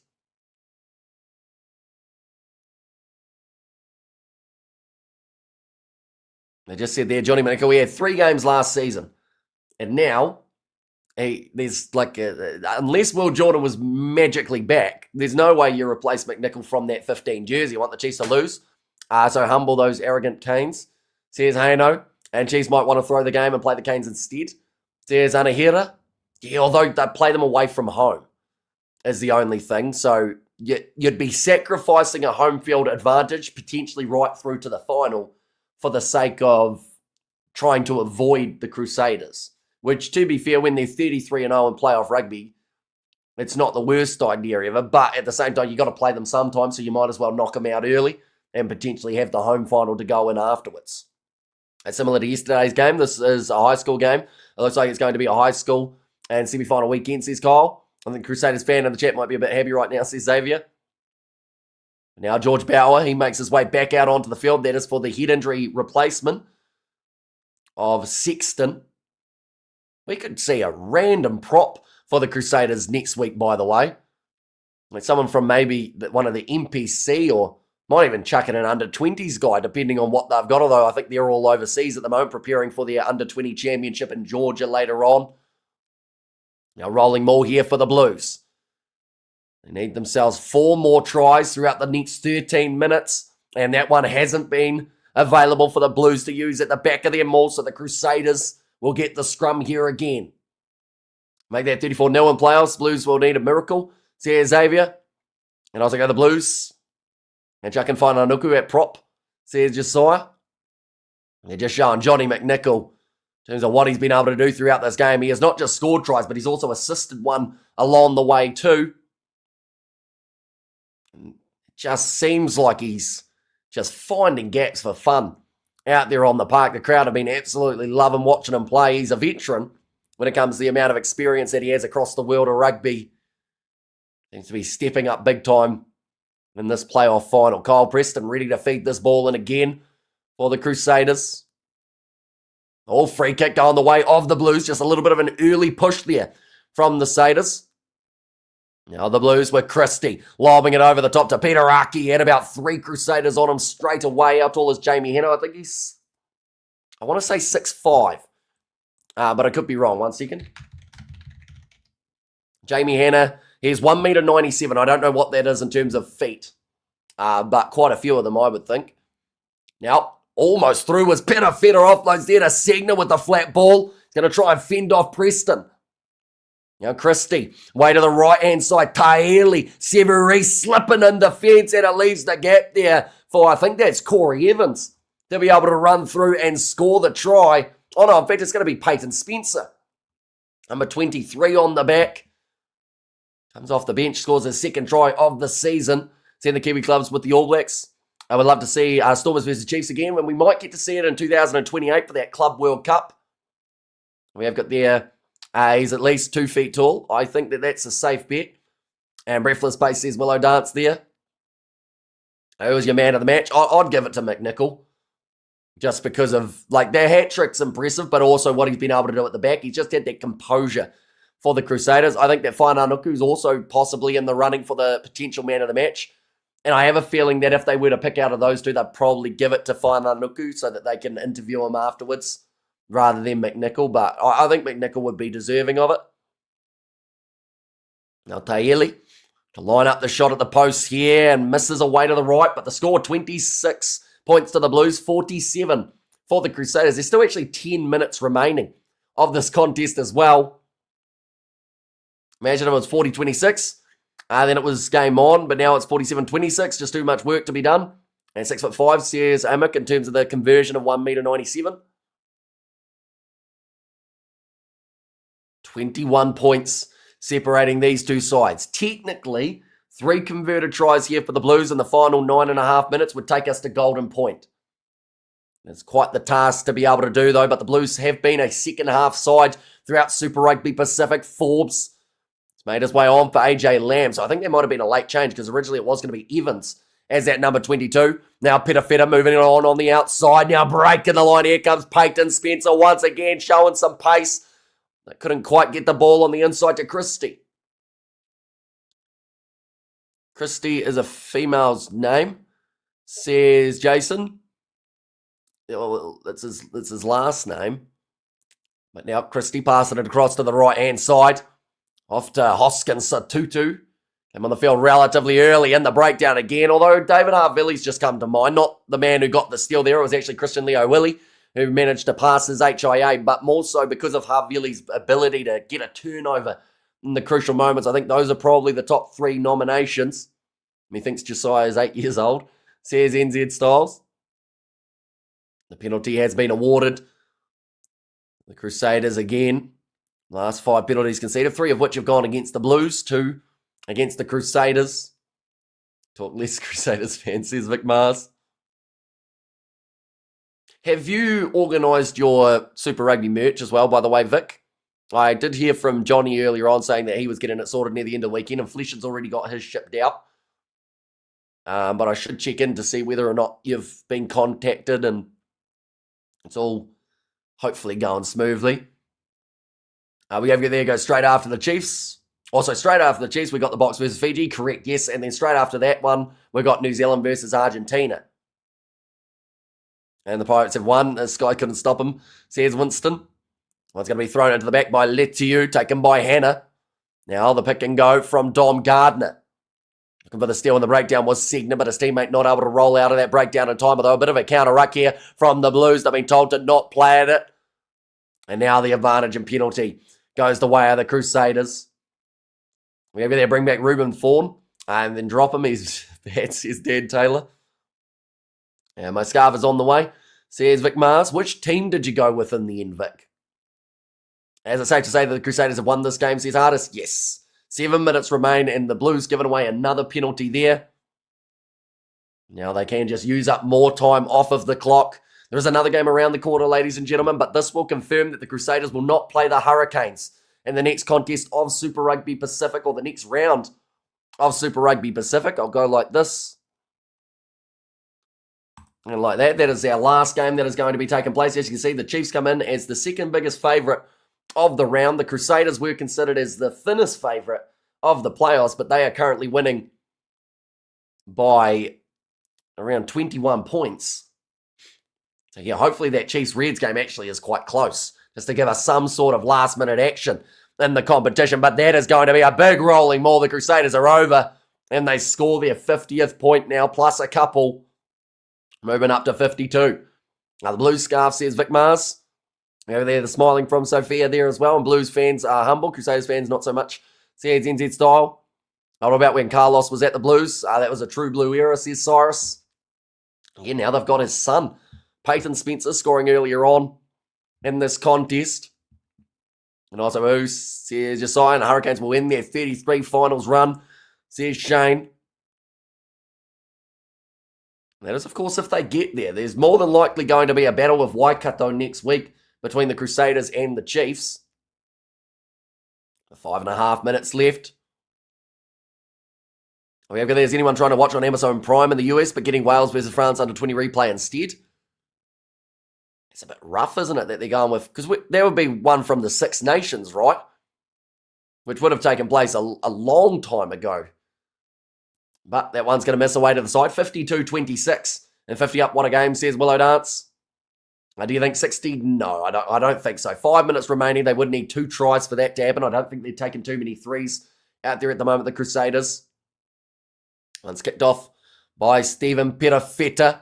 Well claimed by Taylor Cahill. Just had some solid control throughout this contest. Lester Whainanuku. Tackled by Torian Barnes, and in straight on the ball, Finley Christie. Able to rip it away for his side, Eli Odenran. Well, he's been showing some real skill since getting his debut recently for the Blues. They'll go back for the original knock-on against the Crusaders. Peyton from Hamilton Boys High School, same as Hotham, says Anahira. We have got there, what do Blues fans want? Another game or end of the season? I feel like it's a pretty self-explanatory question, isn't it? That they'd rather be a part of the semis than miss out.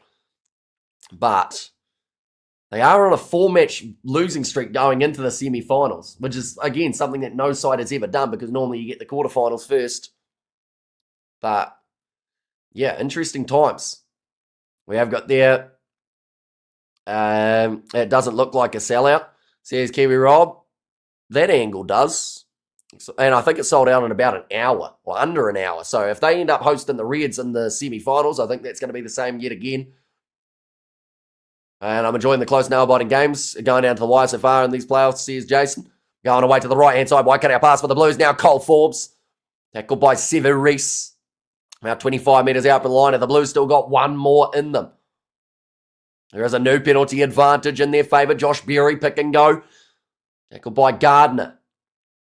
Now back across, Perafetta in behind. Nice quick hands from Peyton Spencer. Out to Caleb Clark. Looking at the corner. Pinning the ears back and finishes it in the corner. Great finish from Caleb Clark. It looked like there was going to be maybe 2 or 3 guys that could have pushed him towards the sideline. He just did a Superman dive to go straight over the line for his 9th of the season, Caleb Clark. Probably the last time we saw him touch the ball was about 15 minutes ago, but he was 30 metres out initially and just decided to pin the ears back, did the big dive, and has a brilliant finish in the corner for Caleb Clark there. That is a very classy finish from the winger. And we have it there as D-Mac playing again, or playing today. He is indeed, yet, so he is back. For the Reds, they've got Tate McDermott back too. Shouldn't it be a home semi-final? For the Reds, if they win because they beat the Chiefs who were second? No. So they qualify as the 3rd team, and then the Chiefs would drop right down to 4th. So they would have to head to Wellington. That was a great try, says Vic Mars. And when's Leicester going to score? He probably won't. There's 2 minutes remaining in this contest. He's had an assist today, Leicester Whainanukū, but hasn't scored himself. 52-31. Terrible, Caleb Clark. What, for scoring in the corner? Interesting. We have got there Taha Kimura, bro. I said at the start of raise a contract, you need to blood some new young 10s and build off that. He was terrible, says Cyrus. We have got there, however, if the Reds win, well deserved. Says the AI underdog. Now there's Ray Hunter just using up a few more seconds before kicking this one off again as we approach the business end of Super Rugby Pacific. The Crusaders get very dangerous. Yeah, they're currently 33-0 after this game concludes in playoff rugby for Super Rugby in general. But they'll be up against, more than likely, the Chiefs in Waikato next week. Now we have there, I think everyone would rather see Reds versus Crusaders in Queensland. What is the capacity of this stadium? About 25,000. I think somewhere around there. Oh, nice ball on the inside from Satutu. I think only Red supporters, I guess that would be anyone who's not going for the Crusaders, right, would rather see the Crusaders away from home in their playoffs. Now, trying to get the sneaky run through. Back across to the left. Finley Christie. Moving on to Stephen Perafetta. Now we have it there, Sir Hansen, Crusaders' new coach next. Scott Hansen rather than Steve Hansen will be in charge. Torian Barnes. Now kicked him behind from Mason Tupaya. And we have there non-alternative. Alternate between a utility back and Bowden Barrett. An off-the-cuff style guy D-Mac. You need a Mertens or a DC type 10. Not easy to find. That's why you get a young one. And we have got there... this is the 3rd game in a row. The Blues have had 50 plus put on them. Hard to support this team. Yeah. But the crazy thing is, they could be in the semi-finals. In fact, there's a high chance that they do end up in the semi-finals here. There is the full-time siren, though, just now sounding. Letiu about to have the line out. And score of this game, though, looking like it's going to be 52-31. They go in. Jamie Hanna, no, ball stolen by the Blues. Can they get one more in this contest to turn it into a 90-point game? Christie, short side to Mason Tupaya, just a little bit isolated. Does find his offload back to Christie again. Now on to Eli Odenrain. One of the shining lights off the bench for the Blues in this contest, although saying that the lineouts have been a bit shaky, so that one of the main jobs for a hooker. Now Taeli. Couldn't quite get his offload away. Havili still lurking at every single breakdown for the potential chance of being able to turn it over. Now Finley Christie. Back across Satutu. Seems like the Blues still want to get one more if they can. The scoreline flat as the Blues really, says Dyler. Now Perafetta. Cross to Peter Aki. Skip pass. Nice hands from Cole Forbes. Had Clark on his outside, but he'll cut back inwards towards Letiu. Now Christie uses quickly to the left. Driven towards the sideline by Kyle Preston. The men who did get chance in that All Blacks environment last year, maybe on the cusp of missing out this season. Now Peter Aki. Back across to the right again with Berry. Just continuing to use their forwards, although Whainauku on the ball manages to get the steal. Preston looking to kick it into touch. He gets rid of Peteraki, offload out. Looks like they want to go one more. No, they will kick it into touch. Or do they? No, Leo Willie. It's been run into touch anyway by the Blues, but that was almost a big mistake from Christian Leo Willie keeping the ball in the field of play. But that is the end of the contest, ladies and gentlemen. The Crusaders are confirmed for the semi-finals. The Blues now have to wait to find out. If the Chiefs win up against the Reds in Waikato, it will mean that the Blues are through to the semis to take on the Hurricanes next week. If we do see the Chiefs lose, then that means the Blues Super Rugby season is done. So it will be a highly anticipated couple hours in the near future. Blues home run was no more difficult than the Crusaders, who won all their games. So here's Ashtree. We have there, the Crusaders were handed that game by the Aussie. So here's Kiwi Rob. Tamaiti, that's Tamati Williams. I thought for a second that was Tamaiti, the big prop for the Crusaders, out currently with the injury, but all this haters up the Crusaders. I know tries for Leicester Whainauku. Yeah, but 52 points on the board for the Crusaders here, which is a thoroughly impressive result. Johnny McNichol does receive the Man of the Match award for his hat-trick. 3 tries today, also had a try assist. Plenty of defenders. Beat him, thanks, Hamish. Great commentary, says Willow. No worries at all. And we are going to be back in around 25 minutes' time, ladies and gentlemen, for the next contest. That one will be taking place between the Reds and also the Chiefs. That one's at FMG Stadium.